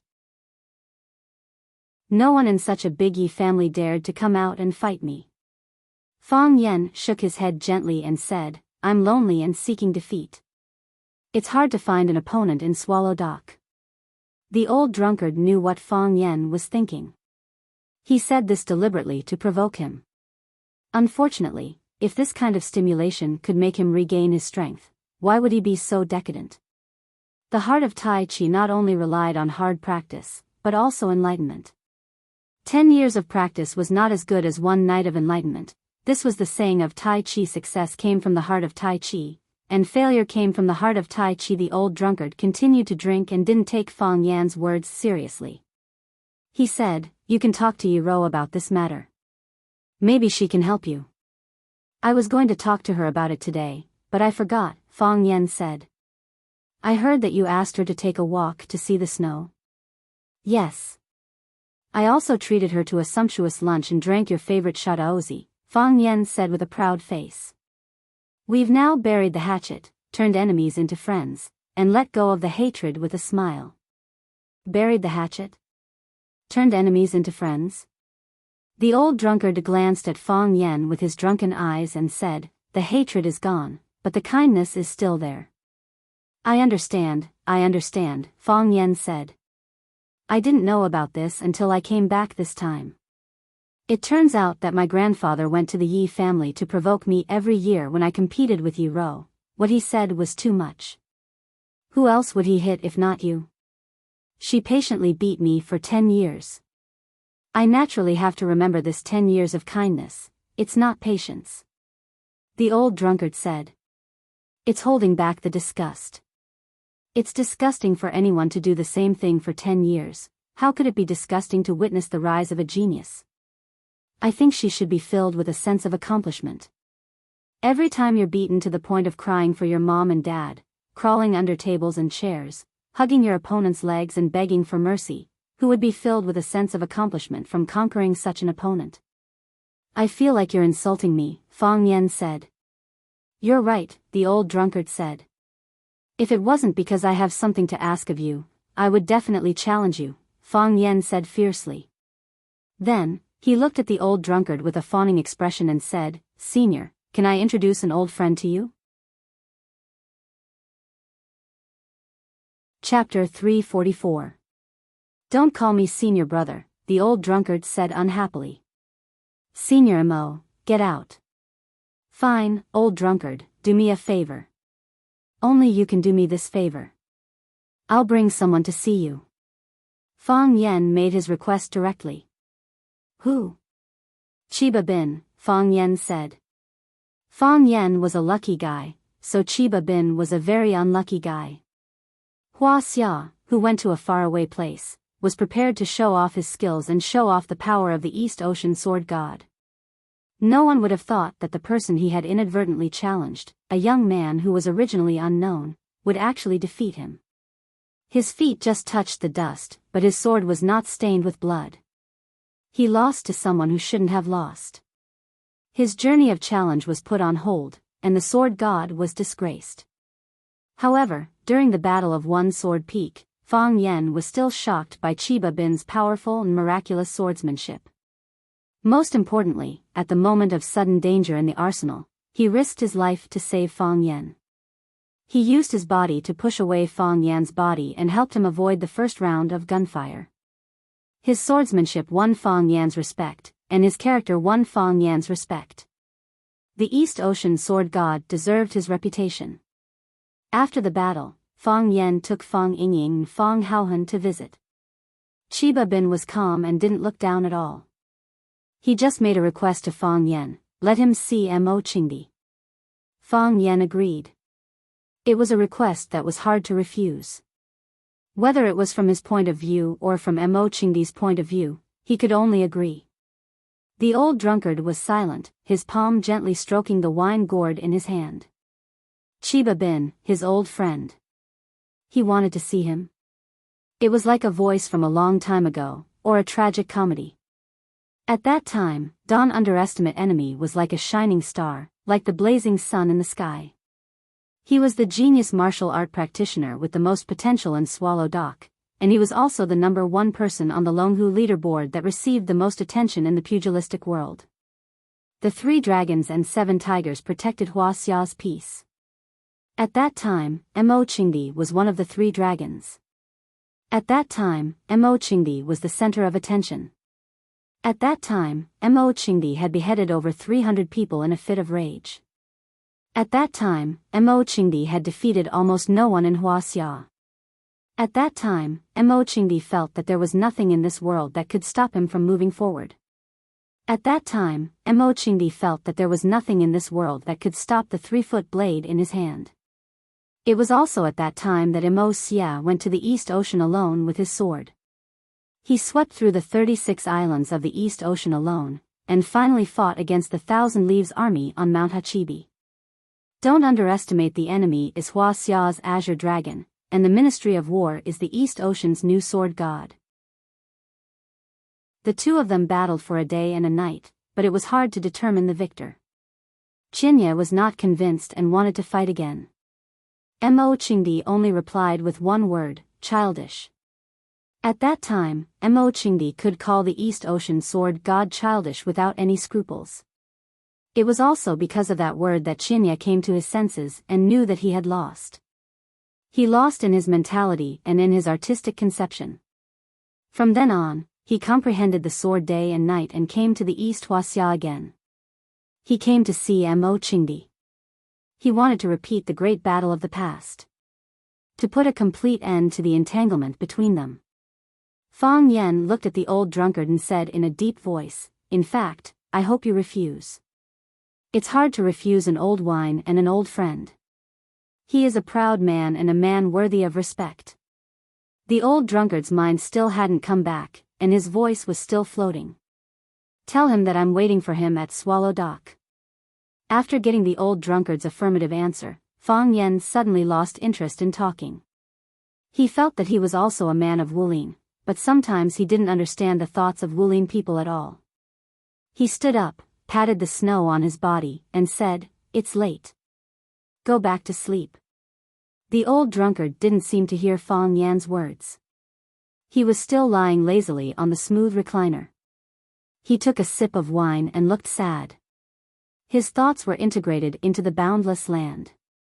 That year, it was also snowing in the capital. The 2 dragons fought against the Black Tortoise Gate. The Azure Dragon's meridians were broken and he died in the battle. And his opponent was the Dragon God. With the strong and turbulent burning knife in his mouth, he felt sad and bitter. He was no different from Qinya. They were both the waves in the Yangtze River that pushed the waves in front. Outside the courtyard wall, Fang Yan's tuneless singing came, hot blood surged like the waves in the river, like the waves in the sea, often stirred in my heart just because the shame hasn't been cleared, indignation can't be dispelled, hot blood melted like a flamer, like the rising sun often surged in my heart. Get up quickly to get rid of evil for yourself, be loyal to the country. Get up quickly to get rid of evil for yourself and be loyal to the country. Get up quickly to get rid of evil for yourself and be loyal to the country. Get up quickly to get rid of evil for yourself and be loyal to the country. No one knew whether it was intentional or not, but Fang Yan sang the last sentence over and over again. Every time he sang it, it was more passionate and hot-blooded than before. This voice was frozen by the heavy snow and blown away by the strong wind. It went straight to the sky and reached the 9 provinces. The old drunkard's body was curled up on the recliner. His eyes were closed and he didn't move. Once again, he was drunk and passed out. Every day was a new day.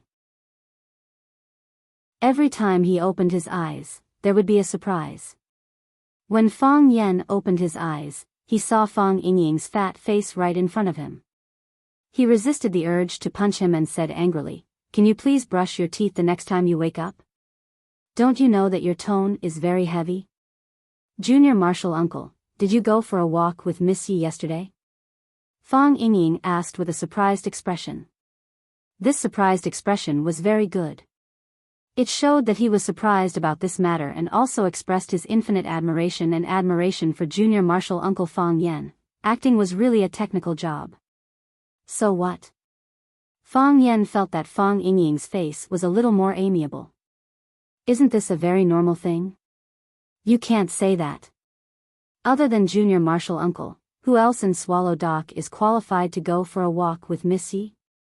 We've been in Swallow Dock for so many years, but we've never heard of Missy going for a walk with a man hand in hand.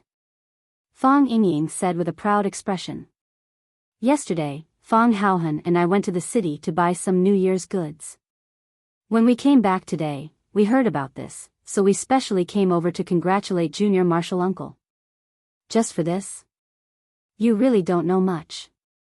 Could you please move your head back a little? Fong Yen pushed Fong Yingying's head away, lifted the quilt, and jumped out of bed. It's not just this. Fong Yingying said with a smile. Jiang Qin called me and said that she couldn't get through to your phone. She's looking for you quite urgently, and wants you to call her back. Jiang Qin. Fong Yen just remembered that he had promised Jiang Qin that he would contact her after the winter break. She and Yuan Lin wouldn't be in a hurry to return to Huaqing after the break. They would wait for him in Yanjing, and he would accompany them for a walk around Yanjing City. Fong Yen looked around for his phone, but found that it was nowhere to be found. I called many times, but it's turned off. Fong Yingying said. Fong Yen thought seriously for a long time, and said, I don't know if it fell in the bamboo forest or in the snow yesterday, or maybe I lost it when I was having a snowball fight with them. Forget it, lend me your phone for a while. Fong Yen took Fong Yingying's phone, and asked, How did Jiang Qin get your phone number? Fong Yingying said embarrassedly, I think she's pretty, so I wanted to acknowledge her as a younger sister. She agreed? No. Why? She said she's your younger sister, and she's worried that people will misunderstand me as her biological brother. Forget it, let's not talk about these sad things. Fong Yingying said very sadly. I'm also very handsome, but why can't I be liked by girls like Junior Marshal Uncle? What's wrong with me?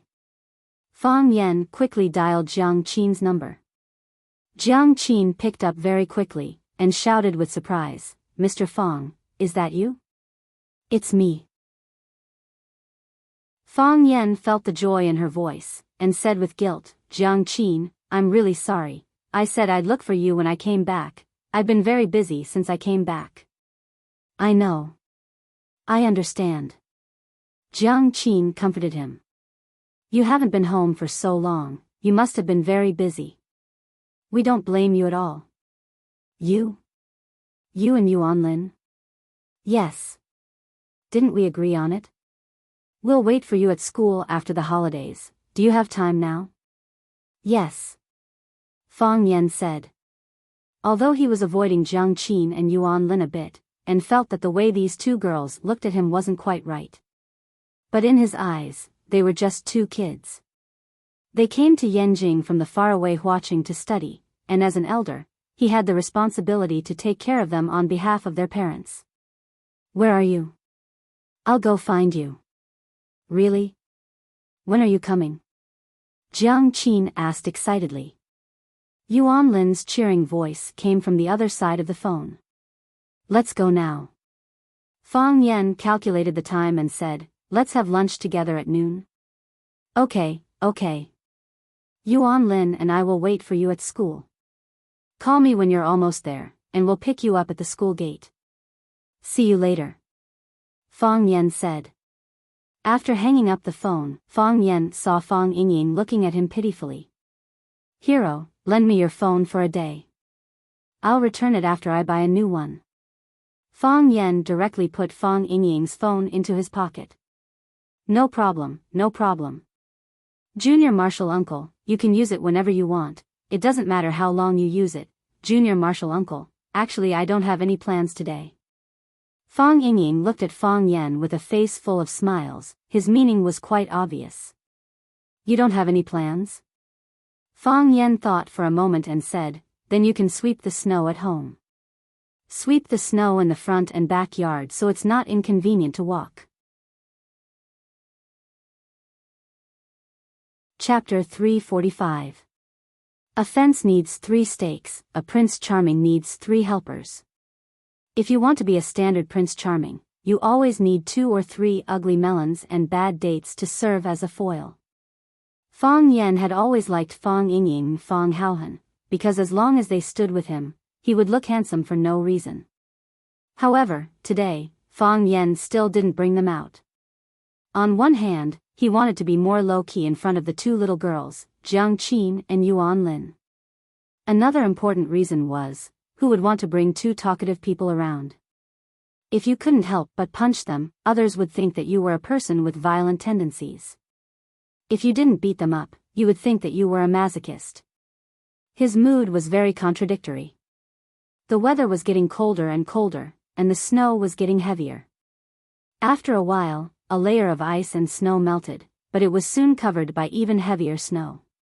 The previously bustling and solemn Yanjing city had become a world of ice and snow. It always felt like the sky was covered with a layer of gray gauze, but because of the small white fairies, it became a bit of a fantasy and romantic feeling. The snow was too heavy, and people were not willing to go out. There were not many cars on the road, but in the iceberg and sea of snow, all the cars could only crawl slowly in the snow, like frozen snails. Fang Yen drove the family's old Hongqi car, which was his grandfather's car in the past, and had always been very well maintained. Fang Yen felt that it was classical and solemn, and had the style of a gentleman. He liked to drive this car when he was at home. As the old saying goes, a person likes to show off what they lack. Fang Huohuo really wished that he was a gentleman who wore a well-ironed suit, a beautiful bow tie, a small black top hat, and a cane, ready to dance the song, "Know a Woman by Smelling Her Scent," with a beautiful girl at any time. Yes, that was what he thought. Which man didn't want to be such a gentleman? Kacha kacha, the sound of the car tires crushing the stiff snow debris gave people an inexplicable sense of pleasure. Just like a child's favorite game of stepping on those air cushion membranes with small air bubbles, Fang Yen liked this kind of sound with the desire to destroy. The car was moving very slowly, but Fang Yen was not anxious at all. He liked winter and snow. She liked the snow-covered roads, cars, houses, pines, cypresses, and everything else. The things she was used to seeing looked more pleasing to the eye than usual because of the white decoration. When Fang Yen parked the car in front of the music school, he took out his phone and called Jiang Qin. It was a world of ice and snow outside. He did not intend to let them come out too early to be frozen in the snow. As a gentleman, he had to think of the ladies around him at all times. As for the men around her, they could think whatever they wanted.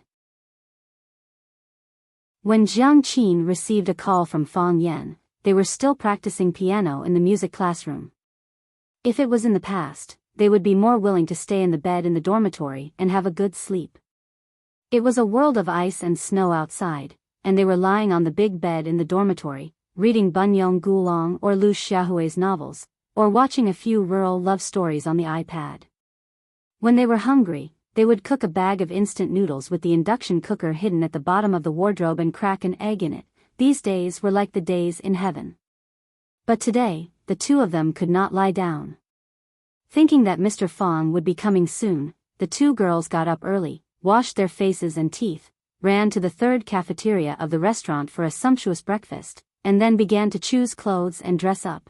Young girls casually wiped their faces with a few handfuls of natural beauty. After a few minutes, the two of them found that there was nothing to do. They could not stay in the dormitory anymore. They wanted to call and ask where Fang Yen was, but they were worried that this would make Mr. Fang think that they were too impatient and did not have a girl's modesty. The two of them discussed it and thought that if they happened to be practicing piano in the classroom when they received a call from Mr. Fang Yen, Mr. Fang would think that they were two diligent and beautiful girls. So, the two of them wrapped themselves in scarves and rushed to the piano room in the wind and snow. So, the phone rang in the piano room premeditatedly. Yuan Lin was playing piano, and Jiang Qin was holding the mobile phone and playing games absent-mindedly. The mobile phone in her hand suddenly rang sharply, which startled Jiang Qin. She was worried that she had ignored Fang Yan's call, so she deliberately set the ringtone to the maximum. Mr. Fang called. Jiang Qin shouted happily. Yuan Lin also ran over happily and said, "That's great, they're finally here." Jiang Qin made a shushing gesture and said, "Quickly sit back and play piano. If you don't play piano, how will Mr. Fang know that we are practicing piano?" "That's true." Yuan Lin quickly ran back to the piano and played the Blue Danube that she had not finished playing just now. When Yuan Lin's piano was in the right state, Jiang Qin then picked up the phone and said with a smile, "Mr. Fong, you are here? I'm sorry, I was practicing piano with Yuan Lin in the piano room and did not hear the phone. Good performance. It seems that you two are very diligent." Fong Yan indeed expressed his approval for their bitter winter practice. "I am now at the gate of your school. Have you finished practicing? Do you want me to wait for you?" "No need. We are going out now," Jiang Qin said while suppressing her joy. "Then see you in a bit," Fong Yan said. "See you in a bit," Jiang Qin said. After hanging up the phone, Yuan Lin had already jumped up from the chair. "How was it? What did Mr. Fong say?" "Mr. Fong is already waiting at the school gate. He wants us to go there now," Jiang Qin said. "Yay!" The two girls jumped up and gave each other a high five, then quickly packed their bags and prepared to go out. Kacha, kacha, they ran around the school. Their beautiful furry boots stepped on the deep snow, leaving 2 lines of crooked footprints. From time to time, they would kick the pine branches on the side of the road, and the snow on the pine needles would fall down, splashing all over their bodies and into their collars. They were so cold that they were shivering, but they still giggled. Even the wind and snow felt their joy and danced around them. Screech, a black car stopped beside them. The window opened, and a pleasant male voice shouted to them, "Junior sister, junior sister." Jiang Qin and Yuan Lin stopped and looked at the boy waving at them, so they had to walk over. Jiang Qin looked at Guanu and said, "Senior brother, why are you two back?" The students of the music academy were on vacation, but they were not students of the school, but disciples of teacher Mao Xianping. Therefore, the school system was invalid for them. As long as they were willing, they could go to teacher Mao Xianping at any time to ask for advice. Teacher Mao Xianping knew that Jiang Qin and Yuan Lin had not gone home, so he would give them advice from time to time. Whether it was for the sake of summer or the musical talent shown by Jiang Qin and Yuan Lin, they all required teacher Mao Xianping to spend more effort and energy on them. Jiang Qin and Yuan Lin did not go back, and Guanu and Huang Yida, the 2 Yanjing locals, came to class every day. Today, Jiang Qin and Yuan Lin went to the piano room and did not see Guanu and Huang Yida. They thought they would not come today. They did not expect to meet them on campus. What surprised them even more was that Huang Yida was sitting in the passenger seat of Guanu's car. How did these 2 people get together? The atmosphere in the car was ambiguous. Guanu was only wearing a black sweater with a collar, which made him look even more handsome. He looked at Jiang Qin and Yuan Lin with a smile and said, "Why can't we come? You and Yuan Lin are from Huacheng, so far away from home. Can't Ida and I take care of you as your senior brother? If we don't do anything, I'm afraid we can't explain it to teacher Mao. You two have been practicing too hard these days. Ida and I have discussed it and decided to take you out to play today. I'll take you to eat the most authentic roast duck in Yanjing City. Didn't Yuan Lin say she wanted to eat it last time? After eating and drinking, I'll take you to enjoy Yanjing City in the ice and snow. What do you think?" Seeing Jiang Qin and Yuan Lin's awkward expressions, Huang Yida also advised, "Relax, it's good for our studies. We learn musical instruments. First, we have a sense of music, then we can express that feeling through the instruments. This is relaxing and also looking for inspiration." Jiang Qin said apologetically, "2 senior brothers, thank you for your kindness. But today is really not suitable, we already have an appointment." "An appointment?" Guanu and Huang Yida's expression immediately became serious, and then quickly relaxed. Guanu asked with a smile, "Who did you make an appointment with? I've never heard that you have friends in Yanjing before. Is it senior sister Xia Tian? If it's her, then it's even better. We haven't seen her for a long time, today we can play and learn from her, not sister Xia Tian," Yuan Lin said. "It's our friend, a very good friend." Yuan Lin didn't say that Fong Yan was their teacher. She was worried that Guanu and Huang Yida would misunderstand.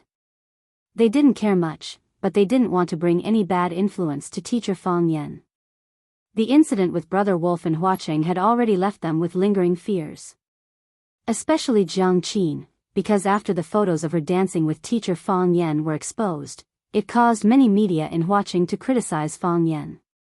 Even her mother was worried that there was some unspeakable secret between her and her teacher, so she chased teacher Fang Yan out of the small courtyard. A very good friend? Huang Yida squinted his eyes and smiled. That's even better. Your friends are also our friends. Since you're in Yanjing City, let us, the hosts, treat you to a meal.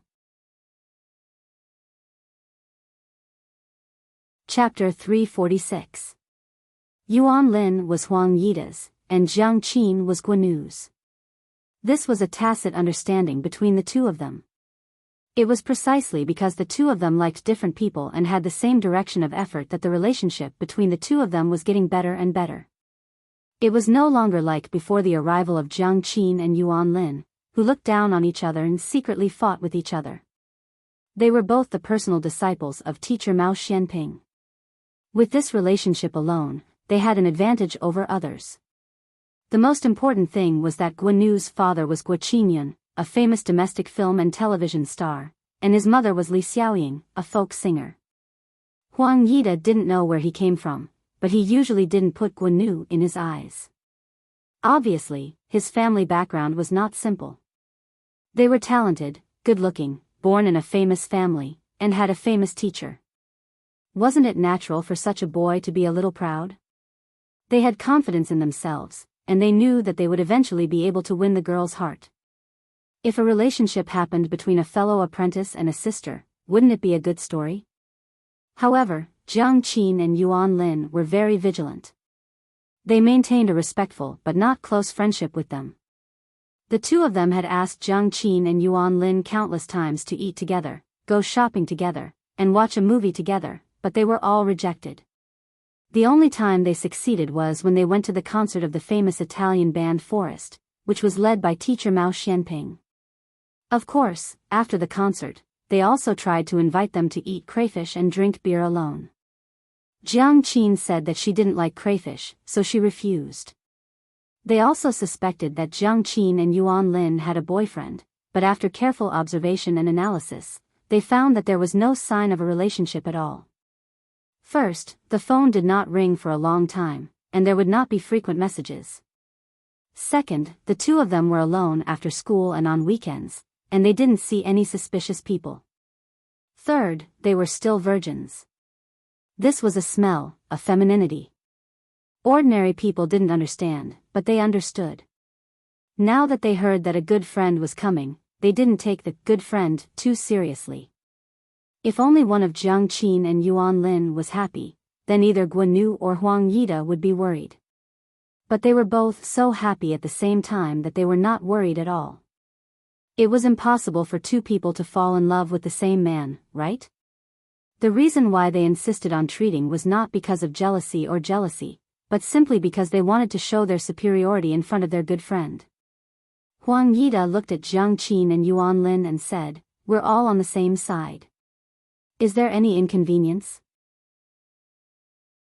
Jiang Qin was very embarrassed and said, "My friend, he's a bit shy and doesn't know how to talk in front of strangers. We didn't tell him that we're bringing new friends. What if he's unhappy? Senior brother, why don't we meet again next time?" Guanu laughed and said, "First time is new, second time is familiar.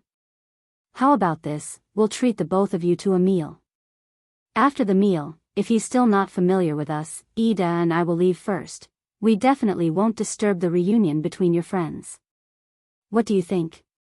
That's not good, is it?" There's nothing wrong." Huang Yida interrupted Jiang Qin's words and said, "We'll listen to senior brother this time. Your friend is here, how can we, as big brothers, not help to entertain him? Don't feel embarrassed, just do it this way. Where is that friend? Let's go and greet him first, then treat him to the best roast duck in Yanjing. Of course, if you have better recommendations, you can tell me." Don't think about saving money for senior brother. Fang Yan sat in the car and listened to music. He didn't pay much attention to a black Mercedes-Benz parked beside him. When he saw Jiang Qin and Yuan Lin get out of the car, he smiled and opened the window. He said with a smile, "The treatment in school is not bad. You even have a luxury car?" Jiang Qin was worried that Fang Yan would be angry. He carefully looked at Fang Yan and said, "Mr. Fang, they are our senior brothers. They said they want to treat you to a meal." Looking at Guanu and Huang Yida, who opened the door and got out of the car, Fang Yan waved at them and said to Jiang Qin with a smile, "When did my character become so good?" Guanu walked in front of Fang Yan and looked at the logo on Fang Yan's car, as well as the plain license plate number. His confidence increased a lot again. He said, "I'm Guanu. Jiang Qin and I are both teacher Mao Shuamping students. What's your name?" He could see that Fang Yan was older than him and Huang Yida. Naturally, he was much older than Jiang Qin and Yuan Lin. It seemed that this person was Jiang Qin and Yuan Lin's brother. Fang Yan. Fang Yan reached out and shook hands with Guanu and said, "Jiang Qin said that you want to treat me to a meal. You're too polite." "It's what we should do," Guanu said with a smile. "We are Jiang Qin and Yuan Lin's senior brother and junior sister. We were going to take them out to play today and treat them to a big meal. We heard that you're here, so let's go together. It's more lively with more people." Fang Yan didn't care. To be honest, he could see that the two boys were interested in Jiang Qin and Yuan Lin. It was normal for such a thing to happen at this age. As the former teacher of Jiang Qin and Yuan Lin, he could only tell them not to fall in love at such a young age. But if they had their own ideas, Fang Yan couldn't force them. Besides, although he promised to take Jiang Qin and Yuan Lin around Yanjing, in fact, he hadn't been to Yanjing at all. If there were these two attentive boys leading the way, Fang Yan would feel that the burden on his shoulders would be a lot lighter. Fang Yan looked at Jiang Qin and Yuan Lin, and the two girls secretly winked at him. He understood what they meant. "Thank you for your invitation," Fang Yan said. With a kind and gentle smile on his face, he tried to use words that wouldn't hurt other people's self-esteem. "I really appreciate it. But today is not suitable. I'm going to take them home for dinner. The elders in my family have already prepared it at home. Why don't we make an appointment next time?" Jiang Qin and Yuan Lin squinted their eyes and smiled. Guanu and Huang Yida's faces showed a touch of anger. When Jiang Qin turned to look at Guanu and Huang Yida, the smile on her face had turned into an apologetic one. She said guiltily, "Two senior brothers, I'm really sorry. Why don't we make an appointment next time? There are still many opportunities anyway." Yes. Let's go to Fang's house for dinner. It may not be very convenient." Guanu glanced at Huang Yida and knew that he had no intention to speak, so he said aloud, "In that case, forget it. Let's make an appointment next time. Goodbye, senior brother." Jiang Qin waved to Guanu and Huang Yida, pulled open the passenger seat next to Fang Yan and sat down. Yuan Lin also wanted to sit in the passenger seat, but it was a step too late. She also waved to Guanu and Huang Yida and said, "Senior brother, I'm really sorry today." Then she opened the rear door and sat down. "See you if there's a chance." Fang Yan said goodbye to Guanu and Huang Yida and drove his classic car away. When Fang Yan and his party walked away, the smile on Guanu's face gradually froze. She turned to look at Huang Yida and asked, "What do you think? Such an obvious refusal and you still can't see it. Do you think we are idiots?" Huang Yida said coldly, "Those two bitches are deliberately playing with us. It doesn't matter if they play with us, but if they provoke us to play with them, then they will suffer." Guanu was also very dissatisfied with the performance of Jiang Qin and Yuan Lin and said, "What are they so proud of? Beautiful women? There is no lack of beautiful women in this world. What should we do now? First, find out who that person is, and then find out what's going on." "What do you mean?" "Anyway, we have nothing to do today. Let's go out for a walk. Huang Yida said. Guanyu laughed and said, that's true. Let's go out for a walk. I really haven't had a good look at Yanjing City after it snowed. Fang Yan was driving while joking with Jiang Qin and Yuan Lin, and said, both of them are handsome, don't you like them? Humph, who likes them? Jiang Qin said, curling his lips. They are all naive little kids. Not mature at all. Yuan Lin also echoed. Fang Yan was amused by their words and said, other people are naive little kids, but you too are not naive? Of course we are not naive, we are mature. Yuan Lin said. Mr. Fang, where are you going to take us? Where do you want to go? Fang Yan asked. You are from Yanjing, of course we will listen to your arrangements. Yuan Lin said, pouting. Fang Yan thought about it and said, let's go eat first. What do you want to eat? We will listen to your arrangements, the two girls said at the same time. I am most afraid of the words listen to my arrangements, Fang Yan said helplessly. He really didn't know much about food, and he usually didn't like to eat out. Fang Yan put forward several choices, and finally the two girls agreed to eat Yanjing City's special copper stove hot pot. Each of them had a small copper pot, and then they put meat and vegetables into the pot. Eating hot pot in this kind of weather was also suitable. Fang Yan found a relatively famous hot pot restaurant, then stopped the car and walked into the hot pot restaurant with the two girls. As soon as they entered the restaurant, a black Mercedes-Benz followed them and parked the car in front of the restaurant. Guanyu and Huang Yida also opened the door and got out of the car, then walked into the hot pot restaurant. They actually followed them all the way here. On the main road in front of the hot pot restaurant, a black Buick off-road vehicle was parked. Sitting in the car was a man in black wearing sunglasses. He looked at the antique door of the hot pot restaurant and said, Fang Yan has entered the capital. Fang Huahua entered Sifang City, startling several beauties in the snow. Chapter 347. In the sizzling hot pot, thin slices of mutton, duck blood, vermicelli, bean sprouts, frozen tofu, and emperor's dish were put in, accompanied by garlic soy sauce or peanut butter. The hot pot was delicious. Fang Yan, Jiang Qin, and Yuan Lin were sweating profusely. The three discussed the afternoon itinerary while eating, and the final result of the discussion was to go to Mount Tongshan to soak in the hot spring. Of course, this was decided by the two little girls, Jiang Qin and Yuan Lin. Fang Yan originally proposed to go to the zoo or aquarium, so that they could laugh for a long time. What era is it now? You still want to take girls to the zoo? Fang Yan told them very seriously that he only regarded them as children, not as girls. The two girls went crazy together and kicked Fang Yan several times under the table. This scene made Guanyu and Huang Yida in the distance even angrier. In their eyes, these three people were clearly flirting. Humph, they usually pretend to be saints, but now look at their debauchery, Guanyu sneered. It seems that their relationship is not simple. Huang Yida's eyes were also full of sparks, and he said angrily, previously, for the sake of the same teacher, we took care of them. Now it seems that our performance is still too gentle. Yes, we should use some different means. Otherwise, they will treat us as a poor spare tire. Guanyu said. What's the way on senior brother's side?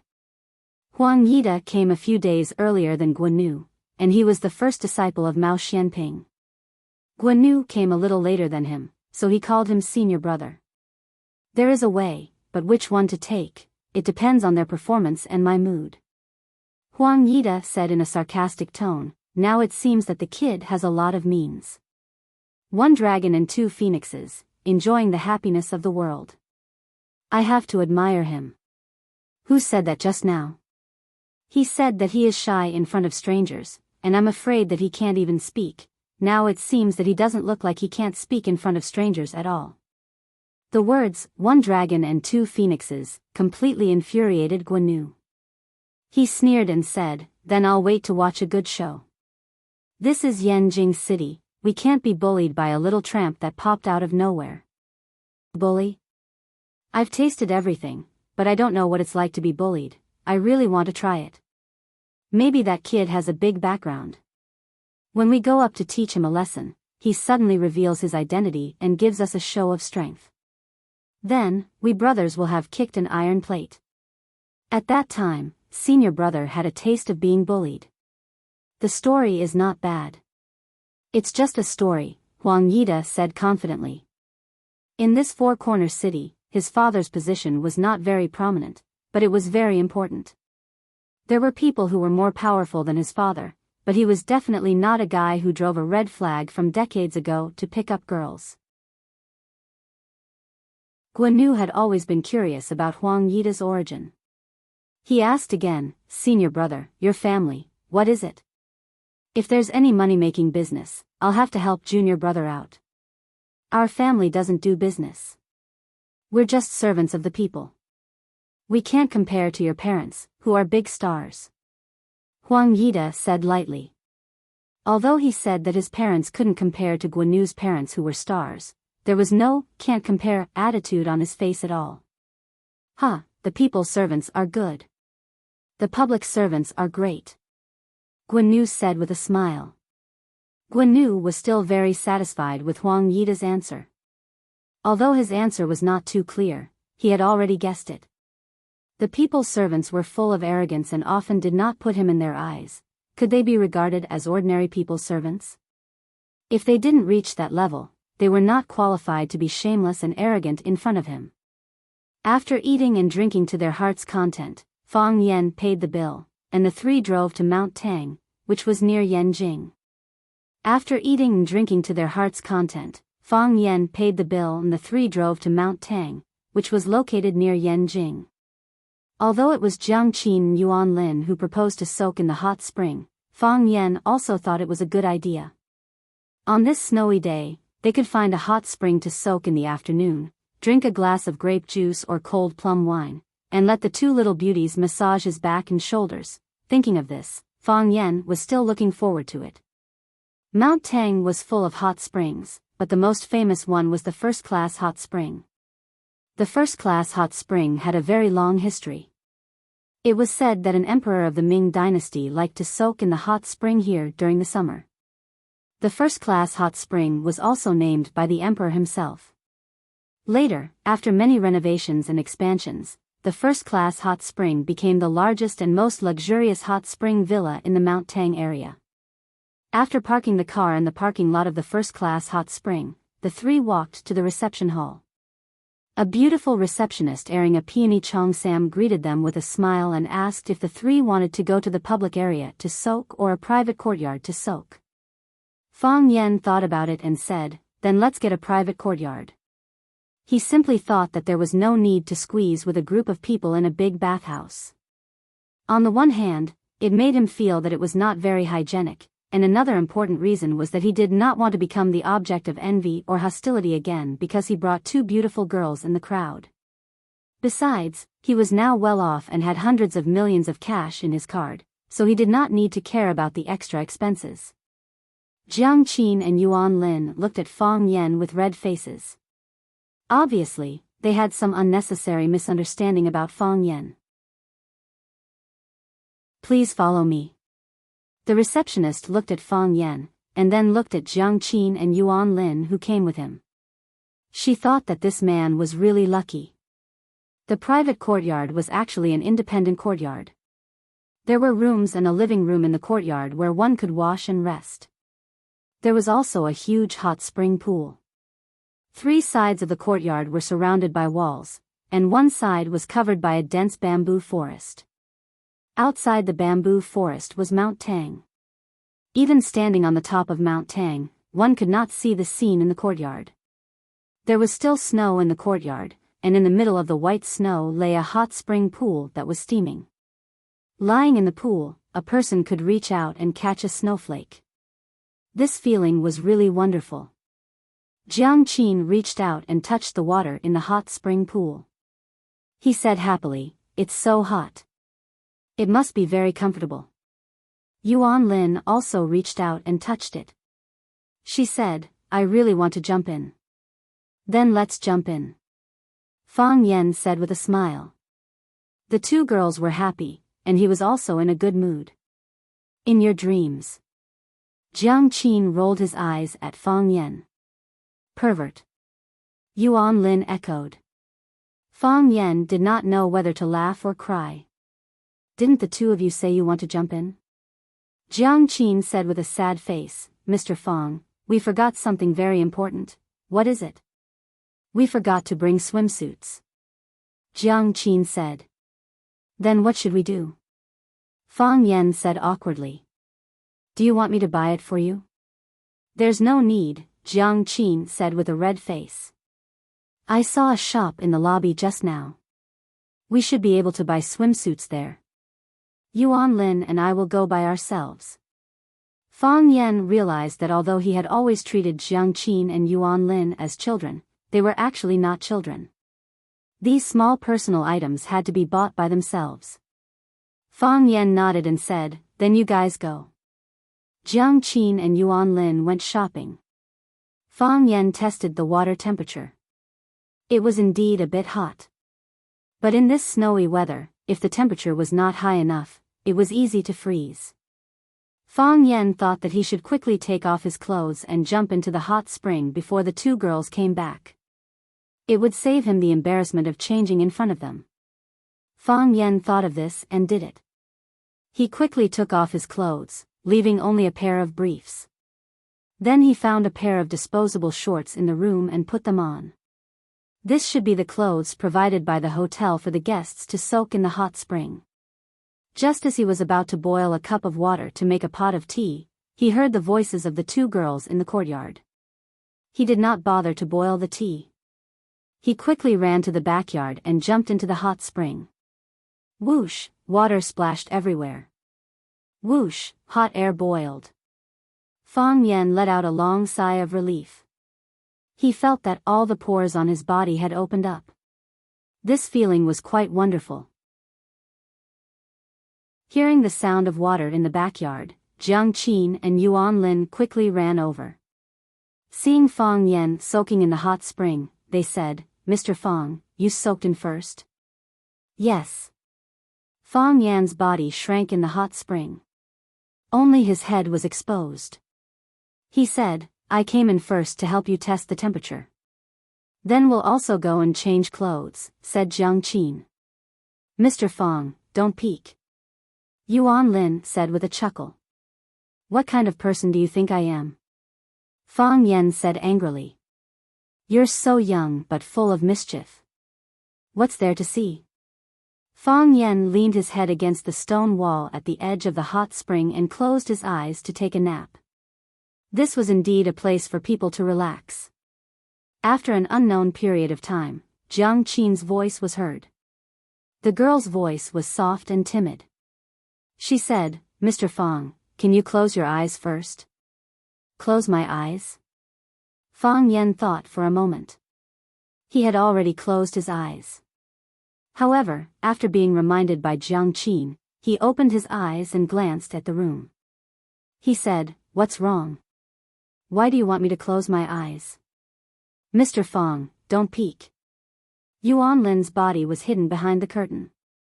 Only her small head was peeking out. Seeing Fang Yan open his eyes and look around, she immediately shouted mercilessly. I didn't look. I didn't look. Fang Yan quickly explained. In order to prove his innocence, he buried his whole head in the hot spring. He held his breath for a long time. When he felt that the air in his chest had been used up, he suddenly drilled out of the pool.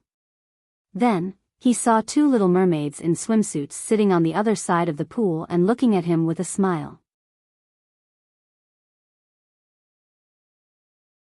Chapter 348. A girl's mind was more meticulous. Jiang Qin not only bought a swimsuit, but also a bottle of red wine. Yuan Lin took 2 goblets from the wine cabinet and said to Fang Yan, There are only 2 glasses. Of course, it's for me and honey, you can use the teacup. So Fang Yan held the teacup and drank the red wine. Jiang Qin and Yuan Lin clinked their glasses together and said, "Cheers." They gulped down the red wine in their glasses and giggled. "I'm so happy." Jiang Qin stretched out her body and leaned her beautiful head against the wall of the pool. She said, "How nice it would be to be like this every day." Yuan Lin lay next to Jiang Qin and said, "If it's like this every day, you don't want to learn music? You don't want to play the piano? You don't want to learn the zither?" "I'm just saying," Jiang Qin said with a sigh. "I don't really want to do that. If we slack off all day, Sister Xia Tian will be worried." "Exactly. We go sightseeing all day and soak in the hot spring. Didn't Sister Xia Tian spend so much effort on us for nothing?" Jiang Qin looked at Fang Yan and asked, "Mr. Fang, are you still going to Huaqing next year?" "Yes." Fang Yan nodded. "Why not?" "I've always felt strange." Jiang Qin looked at Fang Yan with a puzzled look and said, "You can obviously do more things. Why do you have to be a teacher?" "Because I'm an ultimate teacher," Fang Yan said. "What else can you do if not be a teacher? You're so good at martial arts. You can be a bodyguard for a big shot. You can also open a martial arts school. There will be many people learning martial arts from you. You're good looking and know Tai Chi. Even Sister Xia Tian wants to shoot a music video with you. You can enter the film industry. You can do many things." Fang Yan sipped the red wine in his teacup and said, "Since I can do a lot of things, why can't I be a teacher? Wouldn't that be a higher salary?" Yuan Lin asked curiously. "I can understand. Mr. Fang has great ideals and integrity. He wants to teach and educate people and have students all over the world. However, didn't Mr. Fang need to think about making money? You have to live, you have to raise a family, you will have a wife and children in the future. I'm sure you won't believe me if I say this," Fang Yan said seriously. "I'm a man who treats money like dirt." Jiang Qin and Yuan Lin couldn't believe it. Especially Yuan Lin. Mr. Fang had accepted her mother's bribe to tutor her in order to save money for a meal.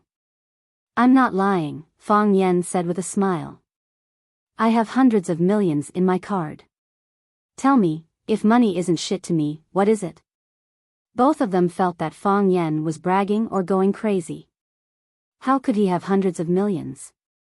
Hundreds of millions of people rented in urban villages and took the bus to and from work every day to eat in the school cafeteria. Besides, how could a high school teacher save so much money? It was impossible to save for a lifetime without eating or drinking, right? "Mr. Fang, stop joking." "That's right. We don't mind you being poor." "Okay. Let's not talk about money," Jiang Qin said. "It's embarrassing to talk about this kind of topic with an old man. Mr. Fang, do you have a girlfriend?" "No," Fang Yan said. "Why are you asking about this?" "That, Senior Qinitian that we met last time, is she not related to you?" Jiang Qin blinked his big innocent eyes and asked expectantly. Fang Yan took the students of Class 9 to the urban village to learn the text, Alley in the Rain. As a result, Qinitian had blisters all over her feet after acting as the lilac girl for a whole day. She couldn't even walk. Fang Yan took her to a roadside milk tea shop to apply medicine, but they were discovered by a group of young girls nearby. These young girls told Jiang Qin about Fang Yan applying medicine for Qinitian, so Jiang Qin suspected that Fang Yan and Qinitian had an ambiguous relationship. "Qinitian," Fang Yan's smile became bitter. "I should go and see her." Ever since they parted in Huaqing, they hadn't seen each other again. Also, when he got off the plane back to Yanjing this time, there were two groups of people who wanted to take him away. He believed that one of them should be Qinitian's people, or should he say that they were related to Qinitian. There was no inexplicable hatred in this world, but there was inexplicable love. "Mr. Fang, what did you say?" Jiang Qin looked at Fang Yan in confusion and said, "Did you two quarrel?" Fang Yan didn't have the mood to talk anymore and said, "I'm a bit sleepy, I'm going to lie down and sleep for a while." The two young girls were like two beautiful mermaids swimming around in the hot spring pool. Fang Yen lay on the stone wall to rest, thinking about something, and unknowingly fell asleep. When he woke up, the sky was dark, and it was already night time. Fang Yen used the hot spring water to wash his face, and asked, "What time is it?" Jiang Qin and Yuan Lin had already left the hot spring pool, and were lying on the lounge chairs under the eaves of the corridor, watching a movie on their phones, wrapped in pajamas and covered with blankets. They were worried that the sound of the movie would disturb Fang Yen, so they both put on headphones. Fang Yen only saw Fang Yan's mouth moving, but he didn't hear what Fang Yen said. Jiang Qin took off his headphones, and said with a smile, "Mr. Fang, you're awake. What did you say?" "What time is it?" Fang Yen asked. "It's past 5 o'clock, Jiang Qin said. "You've slept for a few hours." "I'm sorry to have kept you waiting," Fang Yen said with a guilty expression. "Wait for me, I'll get up now." "Are you hungry? Let's go back to the city for dinner." After leaving the room, the three of them chatted and laughed as they walked towards the parking lot. When Fang Yen found his old car, he felt like he was struck by lightning.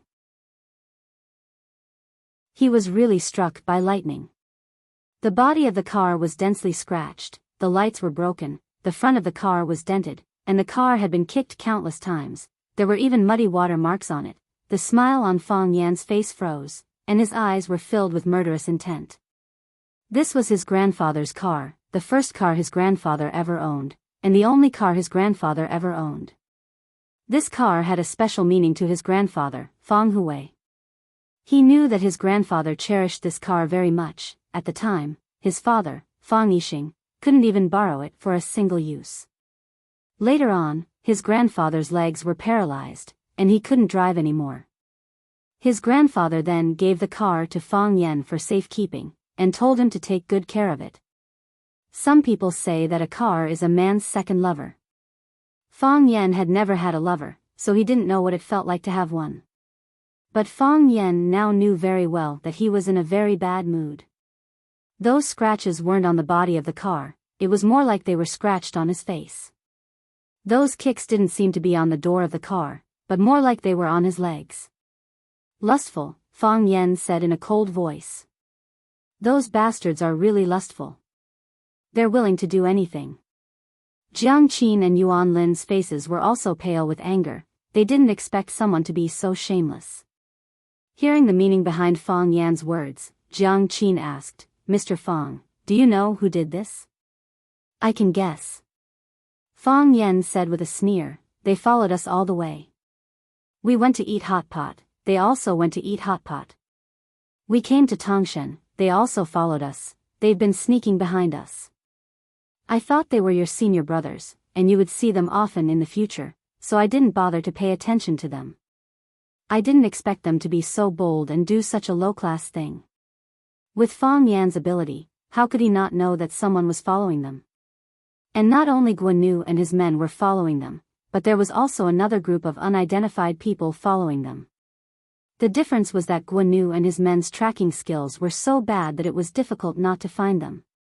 But the other group of unidentified people's tracking skills were extremely brilliant. They appeared and disappeared, and they changed cars twice in a row on Tangshan Road. That was to say, at least a group of people were following them. These people were the ones that Fang Yen was really wary of. Guan Yu and his men were just a side character. In Fang Yan's eyes, they were just two big boys who fell in love with a girl in the same class. Whether it was for the sake of Jiang Qin and Yuan Lin's future studies, or for the sake of Xia Xia's face, he didn't want to have any disputes with them. He knew that they had arrived at Tangshan, and he also knew that they had arrived at this first-class hot spring. But this first-class hot spring was so big, if they could soak in it, why couldn't others? He didn't expect that they dared to vent their anger on Fang Yan's old car when they couldn't find them. Damn it! Mr. Fang, you mean, it was Guan Yu and his men who did it? Jiang Qin now understood who the murderer was. They followed us to Tangshan? Why would they do that? They usually look quite gentle, but it turns out that they are dogs in sheep's clothing. These two people are so annoying. Yuan Lin also said angrily. Shall we call the police? Arrest them. The parking lot was huge, and it was freezing cold, so the security guards rarely patrolled outside. When encountering this kind of thing, they should naturally find the security guards of the first-class hot spring to solve it. The final solution was to pay some money. Fang Yen didn't want to let the two bastards go so easily. He squatted down to check the footprints on the ground, and then began to search forward. Jiang Qin and Yuan Lin wrapped their windbreakers tightly and followed behind. Jiang Qin couldn't help but ask, "Mr. Fang, what are you looking for? There are so many footprints, and even car prints, can you find them? Would they have run away long ago? After doing such a thing, they can't help but want to see my exasperated look. They probably won't leave now." Fang Yen suppressed the anger in his heart and said, "If my guess is right, they won't leave, and they are not far from us." Fang Yen walked along the messy footprints for a while, then turned a corner and found the black Mercedes-Benz he had seen at the school gate. Chapter 349. In the huge white snow field, the Mercedes-Benz looked like an ugly monster that was resting. The car didn't turn on the lights, but Guanyu and Huang Yida sat in the car and didn't leave. Fang Yan's guess was right. They really wanted to see Fang Yan's angry look. Who asked Fang Yan to make them angry first? They set off from the hot pot restaurant, followed all the way to Tangshan, and came to the first-class hot spring that Fang Yan chose. They pretended to be Fang Yan's friends and ran to the front desk to ask where Fang Yan and the other two girls went. Although the receptionist had the duty to protect the privacy of the guests, she didn't tell them the specific room number, but she strongly recommended the private courtyard to them and said that their friends also lived in the private courtyard. Guanyu and Huang Yida certainly knew what the private courtyard meant, because they had brought other women to experience it before. In that small courtyard, they stripped those women like naked little white sheep. Now two men lived in a private courtyard. What was going on? Guanyu and Huang Yida were burning with anger. They had the urge to drag Fang Yan out and beat him up. Even Jiang Qin and Yuan Lin hated them. They felt that these two women didn't know how to love themselves. They casually followed a man into the private courtyard known as the Lovers' Courtyard. How could they end up well? They couldn't find Fang Yan, but they found Fang Yan's old car. The two couldn't calm down, so they vented their anger on his car. They felt uncomfortable in their hearts, but they couldn't let Fang Yan's life be too easy. They created a little trouble for him, and then hid on the side to watch them make a fool of themselves. They would find a chance to teach the kid a lesson and find a way to push the two girls down on the bed. In their hearts, since Jiang Qin and Yuan Lin didn't know how to love themselves, they didn't deserve their continued love. Their position was just right, so they could sit in the car and see what was going on around the old car. They saw Fang Yan walking over with two girls, talking and laughing. They saw Fang Yan's angry expression, and they saw Fang Yan crawling on the ground to search for them. It had been 3 hours since the car was destroyed, and the business of the first-class hot spring was especially good today. There were cars coming and going in the parking lot, and there was an endless stream of people. The footprints they left a few hours ago had long been crushed by the wheels of the car and trampled by other customers. How did he find his way here? Was he born in the year of the hound? Fang Yan stood outside the car while they sat in the driver's seat and the passenger's seat. They could see Fang Yan outside, and they knew that Fang Yan must have seen them. Fang Yan knocked on the window, and Guanyu had to roll down the window. Because of his guilty conscience, Guanyu wanted to greet Fang Yan naturally, but he couldn't do it. He smiled very reluctantly and said, "Why are you here? We just finished soaking in the hot spring and are about to drive back." Fang Yan looked at Guanyu and Huang Yida expressionlessly and said, "I'd rather you beat me up than run to cut my car." Guanyu's expression was slightly stiff, and he said with a smile, "What are you talking about? I don't quite understand. I'm a smart person, and you're too stupid." "I know it was you who did it," Fang Yan said. "Otherwise, why would I come to you when there are so many cars in this parking lot? Do you have any misunderstanding about us?" Huang Yida said lazily. Since they had fallen out, he was not going to give Fang Yan any face. His prince's disease came back again, and he said arrogantly and coldly, "It's the first time we've met, and we're not very familiar with each other, so, Guan, drive. Don't waste time on some ignorant people." Guan smiled and said, "Goodbye." They were very calm, and didn't even look at Jiang Qin and Yuan Lin, who were staring at them angrily. Jiang Qin grabbed the window and shouted angrily, "Guan, do you have any shame? Why did you smash other people's cars? Did Brother Fang offend you?" "Exactly. I used to think you were good people, but I didn't expect you to do such a shameless thing." Yuan Lin stood on the side and said, "Do you like us? If you like him, then be brave and chase him. If you can challenge Brother Fang like a man, I will look up to you.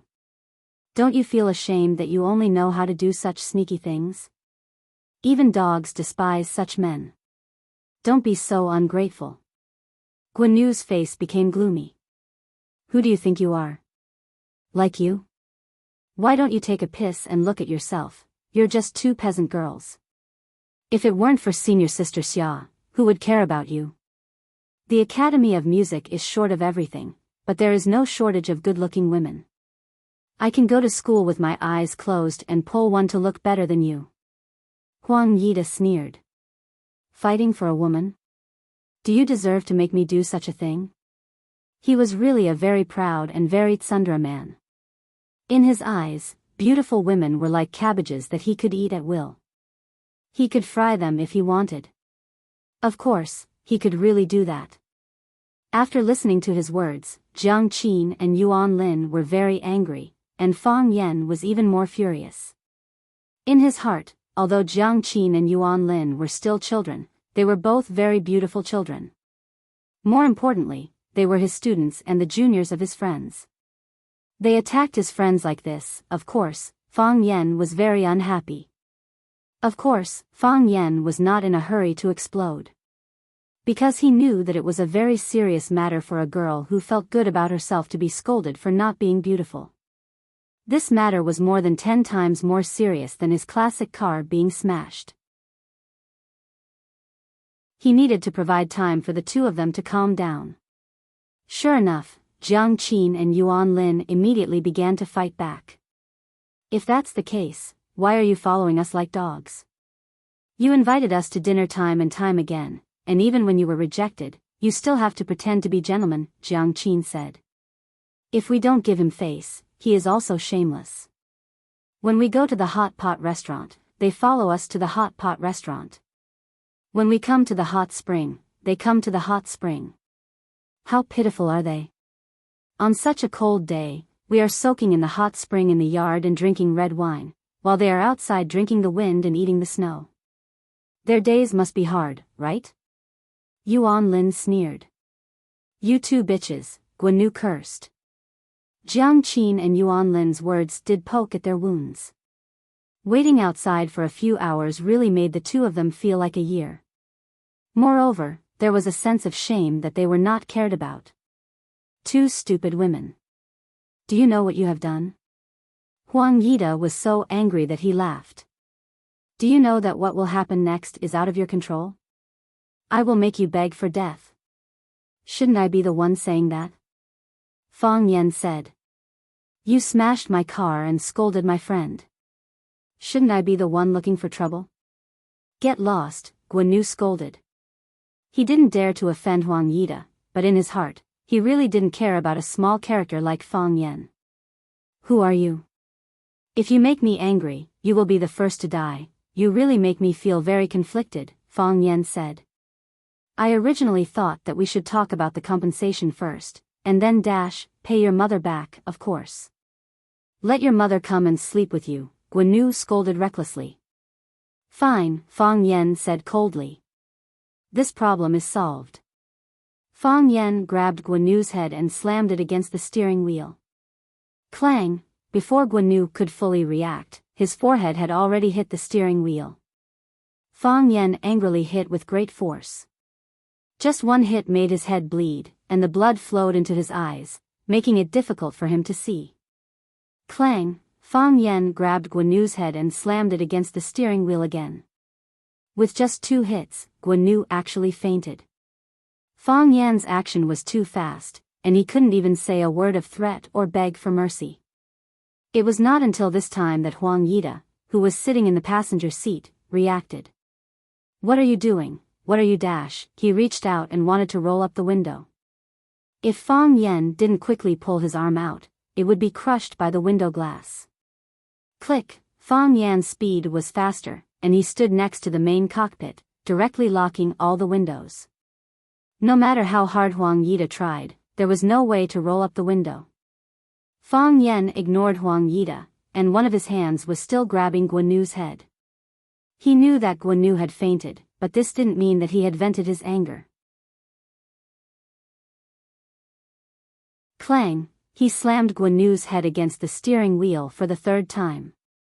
Clang! The 4th time. Clang! The 5th time. As if he was addicted to doing this, Fang Yan grabbed Guanu's head and slammed it against the steering wheel again and again.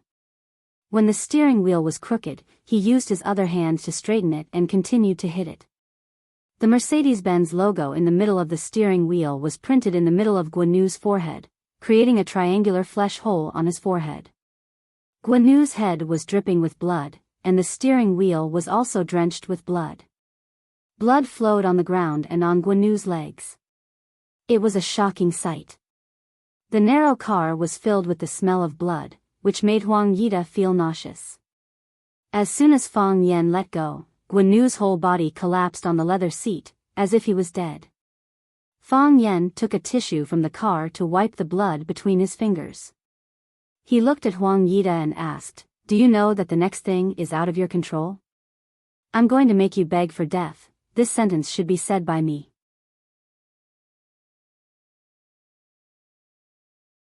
Chapter 350. When they were in Huacheng, Jiang Qin and Yuan Lin had seen the scene of Fang Yan beating up Brother Wolf, so they were still very calm at this time. Huang Yida didn't have such luck. He was really scared silly. "Oh my God, is this guy trying to beat me to death?" Guanu's head and face were covered with blood, and his chest and pants were also covered with blood. The blood splashed on his body, and he did not dare to reach out to wipe it off. His head and the steering wheel made a cracking sound, and every time he hit it, the sound of bones breaking could be heard. He suspected that even if Guanu came back to life, his forehead and nose would probably collapse. If he did not go for plastic surgery, how could he fight in the entertainment industry in the future? Of course, the premise was that Guanu could still come back to life. He thought that Guanu was already dead. Guanu's encounter made Huang Yida completely calm down, and his legs kept trembling under the car. He knew in his heart that if Fang Yan could treat Guanu like this, then he had enough courage to treat himself like this. Huang Yida felt that he had to do something. He could not sit still and wait for death. "You'd better not touch me, my father is." "Don't tell me who your father is," said Fang Yan. "I'm not interested in knowing him." Fang Yan wiped the gap between his fingers with a tissue. He wiped very carefully. After wiping every finger clean, he put the blood-stained tissue in his pocket and said, "Can we talk about compensation now? Of course, if you have a different opinion, I can also beat you up first. I accept the negotiation." Huang Yida was relieved. As long as the problem could be solved with money, it was not a big problem. How much could his old car be worth? Even if he opened his mouth wide and bit it, how much could it be? As long as he walked out safe and sound today, there would be plenty of opportunities to get back at him in the future. He was very confident about this. "Get out of the car," said Fang Yan. In the past, if Fang Yan had used a commanding tone to order him to get out of the car, he would have rolled his eyes and called him an idiot. But with the visual impact of Guanu being beaten to death in front of him, he did not have any courage to resist. He opened the door and got out of the car, but he still didn't have the guts to walk up to Fang Yan. Fang Yan looked at Huang Yida, who was standing in the wind and shivering, and said, "Since you agreed to compensate, I won't bully you. You'll pay me what the car is worth, 10 million up front. If it's not enough, I'll ask you for more." Huang Yida stared at Fang Yan with wide eyes and said, 10 million? What kind of expression is that? It's like I'm deliberately tricking you. Fang Yan said with a displeased expression. Huang Yida felt so wrong that he was about to cry. He thought to himself, you're not deliberately tricking me. You're already prepared to bury me. 10 million can buy a Bentley, 2 Ferraris, more than a dozen Mercedes-Benz and BMWs. Brother, if I'm not wrong, the car you drive is called Hongqi, right? Isn't that too much? Huang Yida said cautiously. Although he had already planned to solve the problem with money, he didn't think that he would be cheated so badly. How about this, your car is already old. I'll call to order a new car for you, a new BMW. You can pick up the car when you get back to the city and drive it home today. Do you think that's okay? BMW? Fang Yan shook his head. I also have a BMW at home, but I like this Hongqi. Huang Yida sneered in his heart. He thought to himself, will you die if you don't brag? You have a BMW at home, but you don't drive it. You drive such a broken Hongqi to pick up girls? Is there something wrong with your brain? Of course, Huang Yida didn't dare to say such words. He was afraid that Fang Yan would beat him, but he didn't have the confidence to beat Fang Yan. Since you like Hongqi, then I'll buy you a Hongqi. Huang Yida said. That's fine too. Fang Yan said. I want the same Hongqi. Of course, I'll buy you the same Hongqi. Huang Yida laughed in his heart. This idiot, a BMW doesn't want a Hongqi. I really like your stupid acting. Fang Yan seemed to see through Huang Yida's thoughts and said with a smile, I hope you can buy it. My Hongqi is the 3rd generation domestic Hongqi that I bought 56 years ago. It's called Victoria's Soaring Dragon. It's a car from decades ago. It's really an antique now. Huang Yida didn't respond. He took out his phone and began to search for this model of Hongqi. As long as this car was sold online, he didn't believe that he couldn't buy it. Soon, the results appeared. He clicked on the link and his face became more and more ugly. The 3rd generation domestic Hongqi, which was the Victoria's Soaring Dragon, was priced at 570,000 yuan 56 years ago. Moreover, this price was the best one. The Victoria's Soaring Dragon only had one top-tier car. Of course, this price wasn't something difficult for Huang Yida to accept. After all, his annual New Year's money and the earnings from some of the stocks he invested were enough for him to pay the compensation. The problem was that 570,000 yuan was the price 56 years ago. According to the introduction on the internet, Victoria's Soaring Dragon was produced to celebrate the coming of Huaxia. Because the price of Victoria's Soaring Dragon was relatively expensive, and its appearance was too old, it wasn't accepted by the public. The sales of this car were pitifully low. Fang Yan's grandfather, Fang Hui, was a martial artist. The rough edges and corners of Victoria's Soaring Dragon were just right for him, so he bought one as his own car. Later, the Hongqi factory really had no choice but to give all the remaining Victoria's Soaring Dragon to the retired old cadres behind the red wall as their travel cars.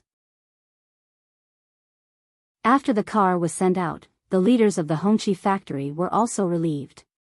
As a result, during the National Day military parade, the country's #1 leader also chose to ride this special Hongqi car to participate in the parade and push this car to the world. For some reason, the Hongqi factory didn't reopen the production line of Victoria's Soaring Dragon. Therefore, the very few cars became antiques that some people collected.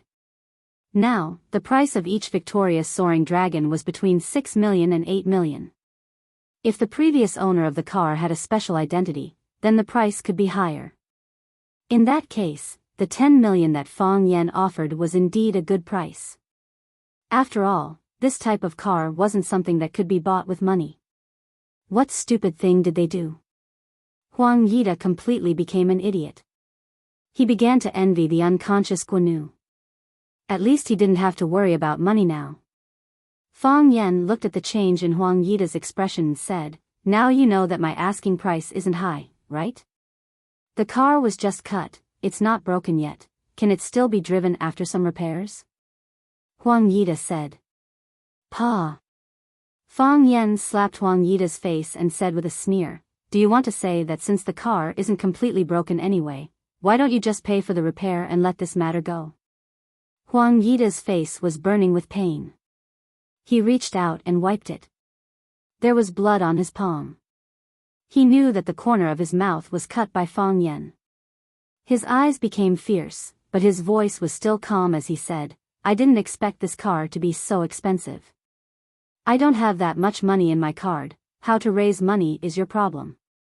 Fang Yan said with a sneer. My problem is to ask you for money. You also know that I'm just a student, Huang Yida said. Such a large sum of money, I need the support of my family. Can I call my family? Fang Yan squinted at Huang Yida and said, why? Are you ready to call for help? I didn't mean that. Huang Yida quickly denied. He was afraid that his thoughts would be misunderstood by Fang Yan. If this guy didn't care about anything and beat him up, then he would suffer a big loss. Thinking of Guanu's miserable state, he felt his legs becoming weak. I have more than 4 million in my card. I'll transfer all of this money to you and write you an IOU. After I sell the stocks in my hand, I'll give you the rest of the money. Do you think that's okay? Fang Yan thought about it and said, you did this voluntarily? Yes. I did this voluntarily. Huang Yida said. I can write you an IOU, and I can write the compensation reason on the IOU, then I'll believe you this time. Fang Yan said. Then he took out his bank card and handed it to Huang Yida. I have a condition. Huang Yida said. What condition? Fang Yan asked. I accept your compensation condition. You can't hit people, I can't promise you this. Fang Yan said. What if you scold me after I accept your condition? I promise I won't scold you. Huang Yida said seriously. Is he an idiot? Will he scold people at this time? Fang Yan thought about it and said, okay. As long as you don't scold me, I won't hit you. Huang Yida opened his mobile bank account and entered Fang Yan's card number to transfer the money. After the transfer, Huang Yida got into the Mercedes-Benz and took out a pen and paper. He wrote a 5 million IOU and handed it to Fang Yan. Fang Yan took the IOU and checked it. Then he carefully stuffed it into his wallet. Pa! Fang Yan slapped Huang Yida's face. Why did you hit people? Huang Yida was shocked. I just said that you can't hit people when I give you money. Clang! Fang Yan kicked Huang Yida's stomach again. His body flew out and hit the Mercedes-Benz behind him. You scolded me. I didn't scold. Huang Yida held his stomach. The pain made the muscles on his face twisted. You scolded me. Fang Yan said and rushed toward Huang Yida again. You scolded me in your heart.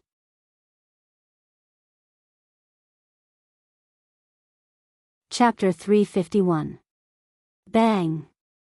Fang Yan punched Huang Yida on the left side of his face. Bang! Fang Yan punched Huang Yida on the right side of his face. Hey, how dare you stare at me? Fang Yan punched him in the mouth. Mr. Fang, stop! Jiang Qin ran up and pulled Fang Yan's arm to stop him from hitting.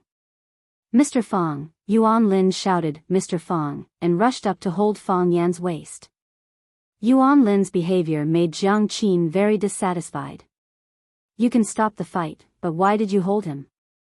So, she reached out and held Fang Yan's arm in her warm arms, saying, Mr. Fang, you can't hit him anymore, or he will die. Are you worried about him? Fang Yan asked with a smile. We are worried that you will kill him and have to bear the responsibility, Yuan Lin said. Then I won't hit him. Fang Yan was very satisfied with the girl's answer. Although he regarded them as children, he also hoped that he was the most handsome uncle in their eyes, or the big brother. Anyway, it's not satisfying. Fang Yan was really not satisfying. He tried very hard to control his strength to avoid accidentally killing him. He thought it would be better to go back and fight with Yi Ro or Bailey Lu. That kind of fight was a real fight. Fang Yan patted Huang Yida's face, motioning him to open his eyes and look at him. Huang Yida's eyes were covered with blood. He just opened his eyes, but he quickly closed them again. Because the blood soaked into his eyes, which made him feel very uncomfortable. Do you dare to curse people casually in the future? Huang Yida had to curse again in his heart. You bastard son of a b*tch, when did I curse people casually? It's easy to blame someone, right? I'm more wronged than you, Fei. I know you will definitely take revenge, and I don't care whether you will or not. Let me tell you, the people of Swallow Dock are not so easily bullied. Fang Yan waved his hand and said to Jiang Qin and Yuan Lin, let's go back.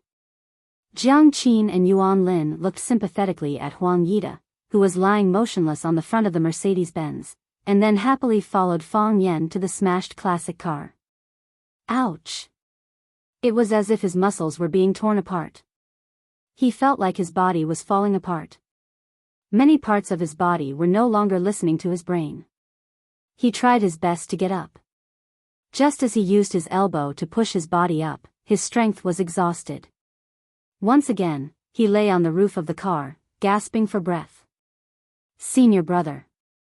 A voice suddenly rang in his ears. Huang Yida was shocked and jumped down from the front of the car.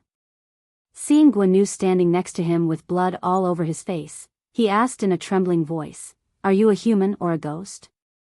Senior brother, it's me, Guan. Guan felt a little itchy on his nose. He reached out to wipe it, and 5 bright red fingerprints appeared on his face.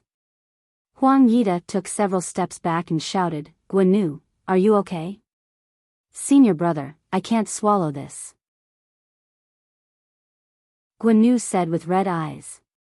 Although his mind was much more mature than children of this age, he was still a teenager after all. Being bullied like this, he felt so wrong that his tears were about to come out. Seeing Guan's expression, Huang Yida was relieved and said in a hoarse voice, I can't swallow this either.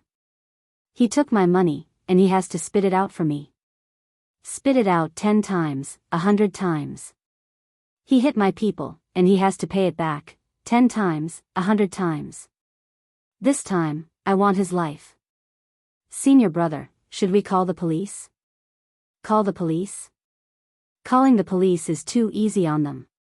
Senior brother, what can you do? After listening to Huang Yida's words, Guan regarded him as his backbone and asked eagerly. He is too strong, and we are not his opponent at all. They had not associated Fang Yan with the legendary martial arts master. How could there be so many martial arts masters in the world? When Fang Yan grabbed Guan's head, Guan also tried to resist, but he did not succeed, so Guan subconsciously felt that Fang Yan was stronger than him. Can strength be used as food? Huang Yida sneered. No matter how good his martial arts is, he is afraid of a machete. If he dares to hit me, I will let his whole family suffer. Swallow Dock. Swallow Dock, what is his name? Fang Yan. Guan said. It seems to be the name. What kind of place is Swallow Dock? Call and ask, and you will know. Huang Yida said. He searched for a while, but there was no phone in his pocket. Maybe the phone fell to the ground when he was beaten. So he searched on the ground and finally found the phone in the snow. The screen was soaked with snow. Huang Yida wiped the phone on his body, and it could still be used. He checked in the phone book, and finally chose a person called Old San to be his revenge partner this time.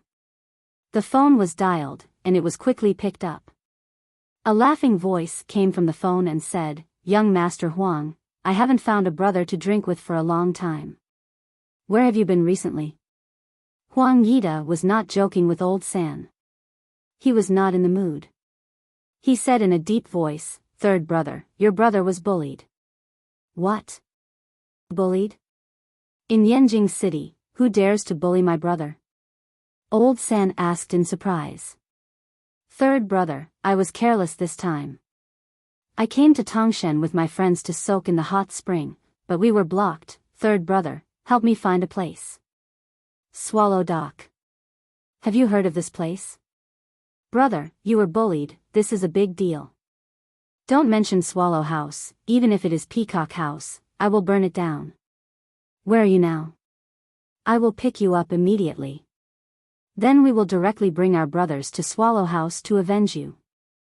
I don't believe that there are still people who dare to bully my old Sans brother. Today I will listen to third brother's arrangement. Us brothers will kill Buddha and gods will destroy gods. In this cold weather, Huang Yida finally felt a hint of ambiguity. He thought to himself, father really raised a good dog. Huang Yida said gratefully, third brother, I am in the parking lot of Tongshan Top Grade Hot Spring. My friends and I are injured, we may not be able to drive. Today we will rely on you, brother. Don't mention it. We are brothers after all, third brother said straightforwardly. Hanging up the phone, Guanyu asked with concern, senior brother, what did you say? Huang Yida opened the car door and sat inside, saying, we will rest in the car, someone will come to pick us up in a while. Guanyu also opened the car door and sat inside, saying, then Fang Yan, go to Swallow Dock and set them on fire, Huang Yida said fiercely. I want them to die without a burial place. Great, Guanyu said happily. Then catch those two little bitches, make them kneel down and sing, conquer, to us. At that time, I'm afraid their mouths won't have time to sing, conquer, anymore, Huang Yida said with an obscene smile. Since they did something wrong, they have to be punished. Since they don't want to accept a toast, then let them drink yellow soup. Stinking bitch, if it wasn't for those two, would we be in this situation? That's right. Guanyu thought of the injuries he had suffered, and his hatred also surged. Humph, don't fall into our hands, or else. Huang Yida suddenly thought of a question and asked, when did you wake up? What? Guanyu was stunned and said, I just woke up. I hope so, Huang Yida coldly glanced at him and said. If Guanyu had woken up long ago and saw that he was being beaten but deliberately pretended to be dead and didn't want to come out to help, there was a big problem with this kid's character. The big tyranny at the front of the motorcade that was responsible for opening the road stopped, the first car stopped, and the 4 cars following behind all stopped. The door was pushed open, and a long-haired man in leather jumped out of the tyranny car. He walked to the stone sign at the entrance of the village, looked at it, and shouted, Swallow Fort, this is Swallow Fort, it's written on the sign. Get off. The bald man in the back seat of the tyranny car shouted into the walkie-talkie, and the cars behind all opened their doors. More than a dozen men in black jumped out with all kinds of weapons in their hands, and gathered towards the stone sign. The bald man grinned, revealing 2 big golden teeth in the middle, and said to Huang Yida sitting next to him with a smile, brother, this is Swallow Fort. A place where even birds don't shit. If it wasn't for the GPS, we wouldn't even know where this place is. Huang Yida looked at the group of men in black standing in the cold wind, and his confidence was unprecedentedly high, saying, third brother, I can't thank you enough, you've seen the grievances I've suffered, this is the most shameful day for me as a brother. Today, it's up to you to make the decision for me. Guanyu's mouth was crooked, and he pointed to the village and said, beat them. Beat them until their mothers can't recognize them. Today we'll follow third brother, and watch third brother take your iron-blooded brothers to kill gods and destroy Buddhas. Third brother took out a cigarette from his pocket, lit it, and after spitting out a mouthful of smoke, he said lightly, it's a piece of cake. Third brother opened the door and got off, and Huang Yida and Guanyu also got off. In this desolate suburb, the cold wind was even colder. Huang Yida and Guanyu were both seriously injured, so the coldness reached their bones. Third brother swept his gaze over his brothers in a dignified manner and shouted, let's end this quickly. Brothers, you haven't eaten yet. When we get back, third brother will treat you to a hot pot, big meat and good wine. Huang Yida also shouted, and said, everyone has a red packet of 10,000 yuan. Ow, the black-robed men shouted excitedly.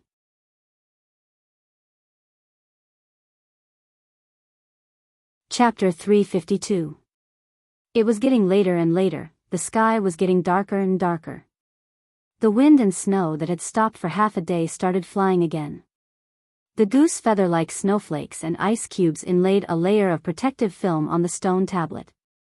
Most of the surface of the tablet was covered, only revealing a small area in the corner. Swallow Fort. The three big characters written in cursive script were the guiding light, telling Huang Yida, Guan San Yi, and the others that this was the place they were looking for.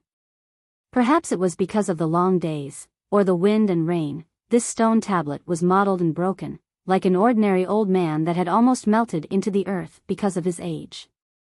However, if they had a little more patience, or if they carefully swept away the snow and ice on the stone tablet, scraped off the thin layer of ice, and carefully studied the words on the stone tablet, they definitely wouldn't have done such a ridiculous thing.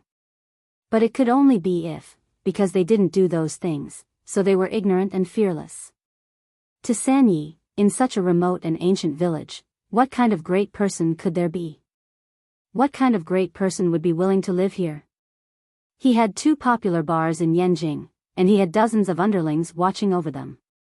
He was one of the top figures in Yanjing's Grey Road. Although he often called himself Lao San, who wouldn't call him San Gu when they saw him?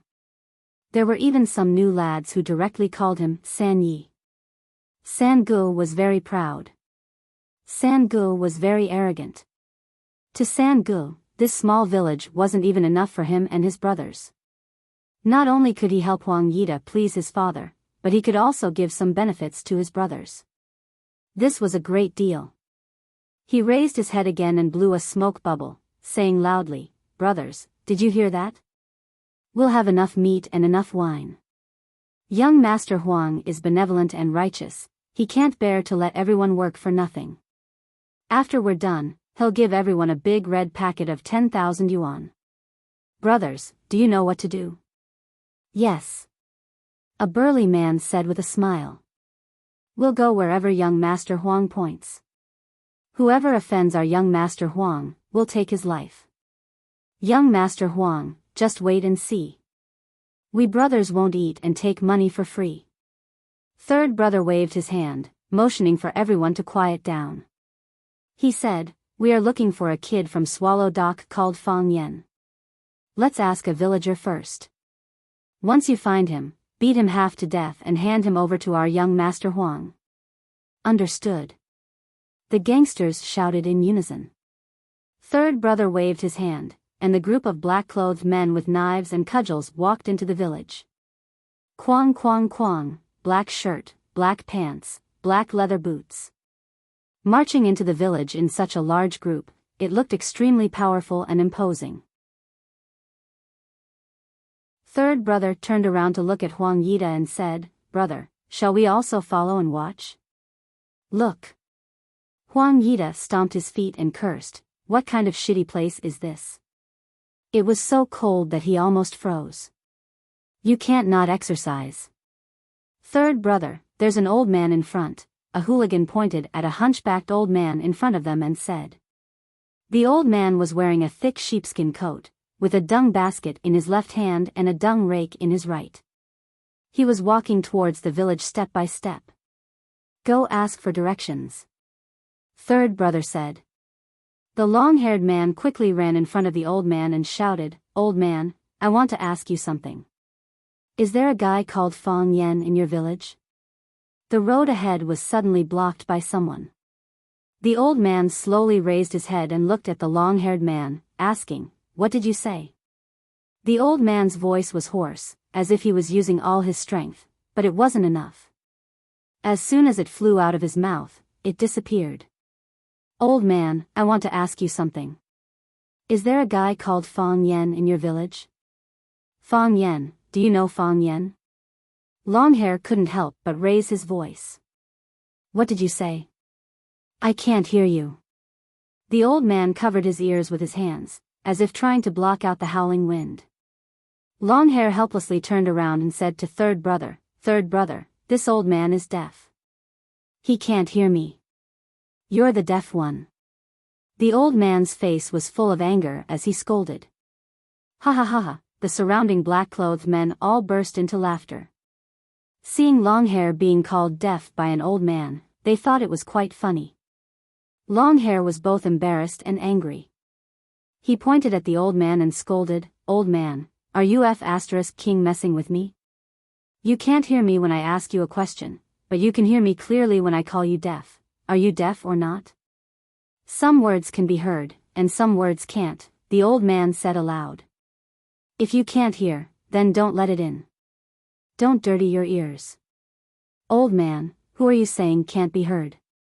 Longhair reached out to grab the old man's leather jacket. "Do you believe that I can't kill you with one punch?" "You can't kill me with one punch," the old man said. He didn't retreat, but his body trembled a little. Yes, it was just a slight tremble, and Longhair's hand that was about to grab his jacket missed. Longhair was a little surprised, thinking that it was because of his carelessness. Seeing the mocking gazes of his brothers, he became even angrier and slapped the old man's head. If this slap landed, with the old man's old and decaying body, he would probably faint on the spot. Ah! A miserable cry rang through the night sky and tore apart the tranquility of the village. It wasn't the old man who shouted, because his voice wasn't that sharp and loud. It was the Longhair who had attacked. He was the one who slapped the old man's head, but in the end, it was the old man who hit his face with the feces rake in his hand. Longhair covered his face, which was gouged by the feces rake, and screamed. The black-clothed men who had gathered around to watch a joke were all dumbfounded, not knowing what had happened. "Cripple this old thing," someone shouted after coming back to his senses. A man with a buzz cut raised a steel pipe and smashed it at the old man. The old man raised his hand and slammed the feces basket on his head. The animal feces inside poured over his head and face. He jumped and wiped with all his might, but the stench was still overwhelming. He rolled on the ground, trying to use snow to wipe off the feces on his body. "Someone is bullying great-grandpa." A strong-looking child stood at the entrance of the courtyard peeing and shouted after seeing the scene in front of him. Thus, two women rushed out of the house with a spatula and a rolling pin in their hands. The woman with the spatula slapped the face of the young man with the machete. The old lady with the rolling pin was even more ferocious. She threw the rolling pin in her hand from afar. The rolling pin flew towards the crowd with a whistling sound. Bang! The two black-clothed men were hit by the rolling pin. The one who was hit in the face screamed and fell to the ground, while the other one who was hit in the head directly fainted. This was the prelude to the battle. Wooden doors opened one after another, and countless men, women, and even children ran out of the houses. "I'll poke your eyes, a beautiful little girl used two dragons' dazzling eyes to poke the black-clothed man's eye socket. "You dare to hit my seventh granduncle, I'll fight you, a hot-tempered young man sent a black-clothed man flying with a punch. Before he even landed, he pounced on him again. So what if he's a hooligan? What's so great about being a hooligan? Aren't hooligans supposed to be bullied?" A middle-aged man wearing a white gown threw out a punch with every curse. The black-clothed man was like a human dummy in front of him, and had no chance to fight back. "Big brother," a little boy patted the black-clothed man's knee and shouted with a childish voice. The black-clothed man lowered his head. The little guy stuck out his tongue and said, "I want to play with your bird." The man covered his crotch and let out a tragic cry. There were too many villagers who ran out of Swallow Fort, and the dozen hooligans that third brother brought with him weren't enough. At first, it was a dozen hooligans bullying an old man, then it was a villager from Swallow Fort against a hooligan, and finally it was a few villagers ganging up on a hooligan. There were even some who tried to snatch him away. "Grandmolly, you're old, this kind of fighting and killing isn't suitable for you, leave these little thieves to me."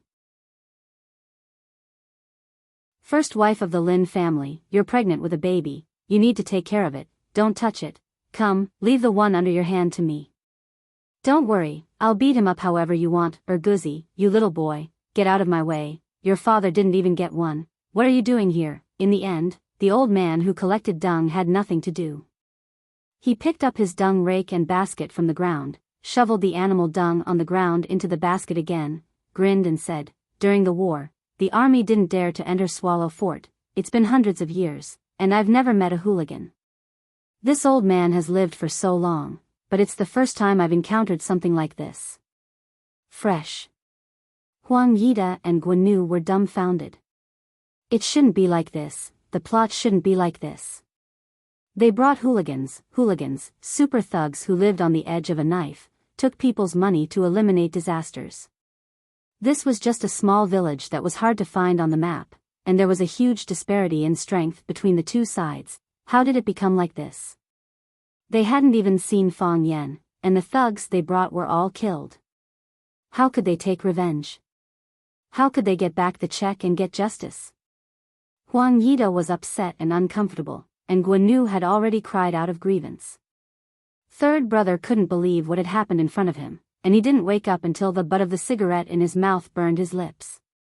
Have we been tricked? Third brother turned to look at Huang Yida and Guan and asked with an unkind expression.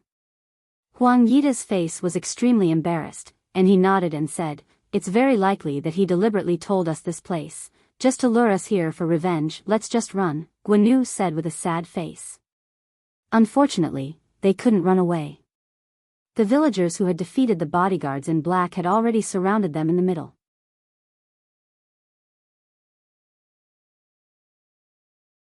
Chapter 353. Third brother was a person of the scene, and a person of the scene naturally had to say some polite words at the crucial moment.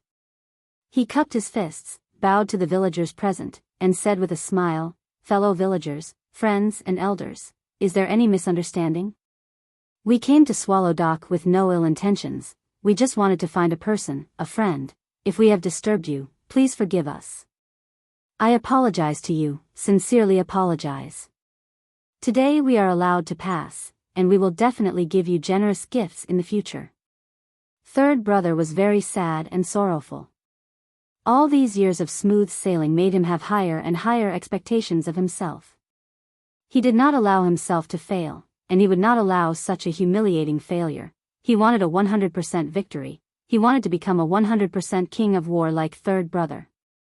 But, who could explain to him what the F***ck was going on? No one responded. The villagers of Swallow Dock looked at third brother with a strange expression, as if they were looking at an idiot. That, I'll say it here today, isn't it almost the new year? Give each family a pig leg and a basket of fine noodles. Third brother decided to bribe them with a large sum of money. Although these villagers were strong and could fight, they had not seen much of the world. Giving them a pig leg and a basket of fine noodles would probably make them smile from ear to ear, right? The villagers of Swallow Dock were indeed smiling from ear to ear, and even chattered in groups of 3 to 5, pointing at third brother and the others. Even if third brother, Huang Yida, and Guan couldn't clearly hear what they were saying, but from their expressions and actions, they could more or less guess something. Look, these 3 idiots. Huang Yida wanted to cut the Gordian knot and solve the problem quickly. He felt that the more they delayed, the more disadvantageous it would be for them. That Fang Yan had tricked them here and hadn't appeared yet. Who knew what he would do?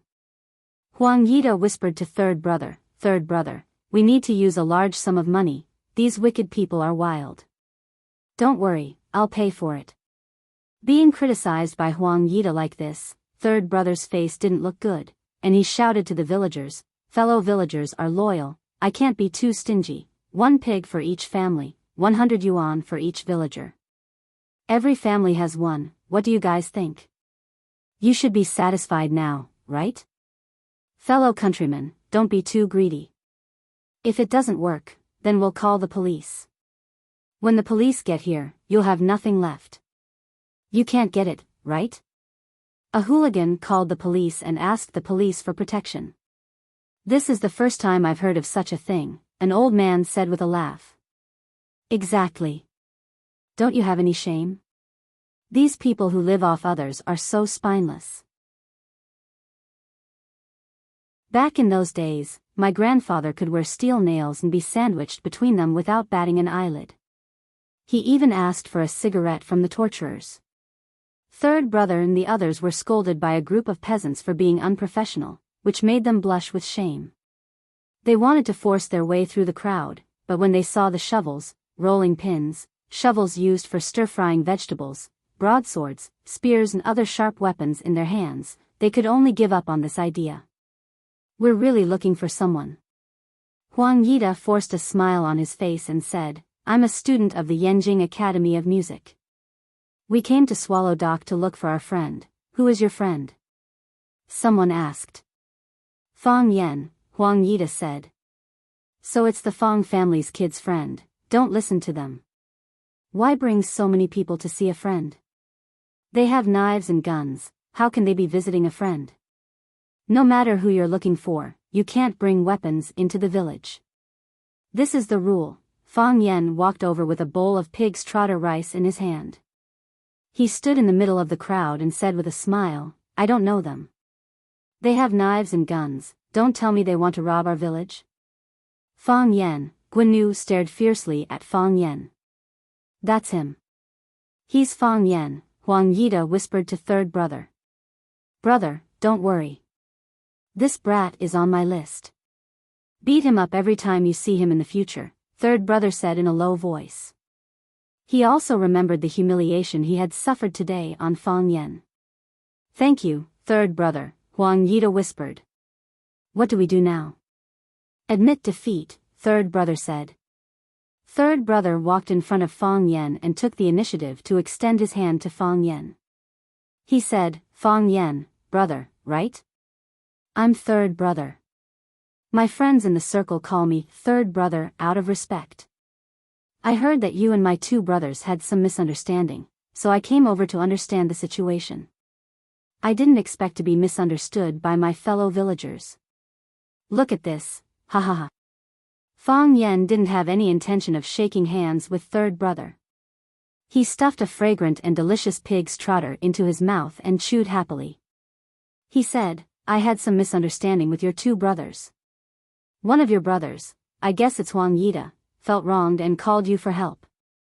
You wanted to curry favor with Huang Yida or someone in his family, and then brought a dozen of your brothers to help him take revenge.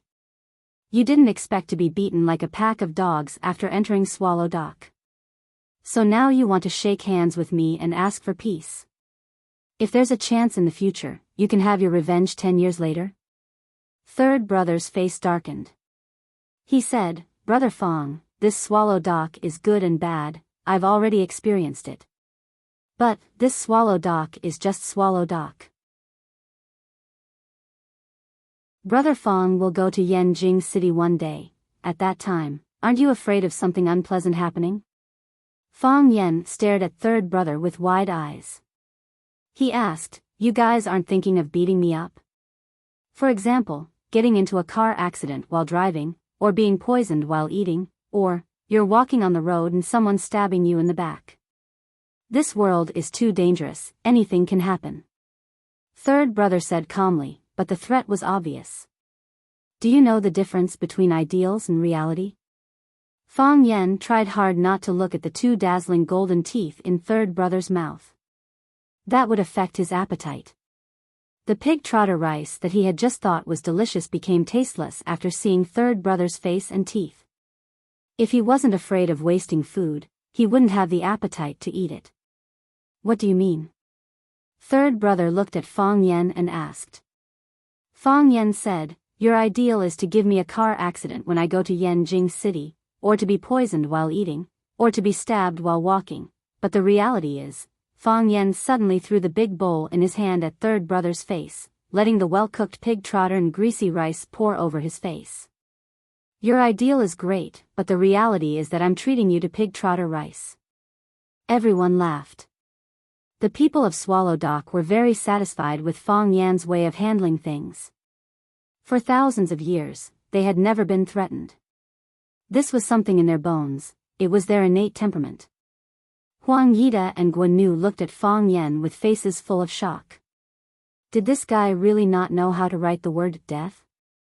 Did he know what kind of person third brother was? Did he know that if he did this, he would encounter third brother's relentless revenge? No matter where he was, third brother would find someone to bring him fatal trouble. Thinking like this in his heart, there was an irresistible secret joy. If third brother was forced to act because of Huang Yida's invitation, then later, he might hate Fang Yan's existence even more than Huang Yida. First the rice bowl fell, then the sticky rice slid down third brother's face. Several pig trotters fell off, and 2 radishes fell. But there was a pig trotter that was too tenacious. It firmly stuck to third brother's face, not willing to fall to the ground with its companions. Third brother reached into the pocket of his leather jacket and took out a handkerchief. He used the handkerchief to wipe off the pig trotter, and wipe the rice and juice off his face. When he finished doing all this, he threw the handkerchief in his hand to the ground, and stepped on it with his leather boots. He rubbed it left and right, pressing the handkerchief deep into the soil, as if it had never appeared. Third brother looked at Fang Yan and said, "Killing someone is just a big scar. What you just did, that's much more serious than killing someone." Slap. Fang Yan slapped third brother's face. Slap. Fang Yan slapped third brother's face again. Slap. Fang Yan kicked third brother's body flying. While third brother's body was still flying through the air, Fang Yan's toes touched the ground, and he jumped up and stood on top of third brother's body. Fang Yan's movement was very casual, and his posture was very handsome. Even the surrounding villagers didn't give him any applause. Huang Yida and Guanu's eyes widened, and there was a crack in their hearts, as if something had broken. Damn, this guy is a martial arts expert. How are they going to get revenge? Clang, third brother's body landed heavily on the ground, causing snow to fly everywhere. Fang Yan also landed, still stepping on third brother's stomach. Third brother grunted, and vomited a large amount of bright red blood. Fang Yan looked down at third brother, and said, "As a hooligan, you can bully other ordinary people or fish for some gray profit. In a situation where I can't see, no one will deliberately cause trouble for you. I'm also not someone who likes to meddle in other people's business. But, you dare to be so arrogant and lawless after breaking into Swallow Fort, then don't blame us for getting rid of evil for the people. Swallow Fort doesn't accept threats, and Swallow Fort doesn't fear challenges." Swallow Fort, Fang Yan stepped on third brother's arm. Crack, one of third brother's arms was broken. Fang Yan kicked third brother's left leg. Crack, the clear sound of bones breaking came from third brother's left leg. Fang Yan looked at third brother who was howling in pain on the ground, and said, "Breaking one of your arms and one of your legs is a gift for your first visit to Swallow Fort. I hope you don't like it." You're tuning into the Romantic Tales YouTube channel. Don't forget to subscribe and join us on this journey to catch the most captivating stories.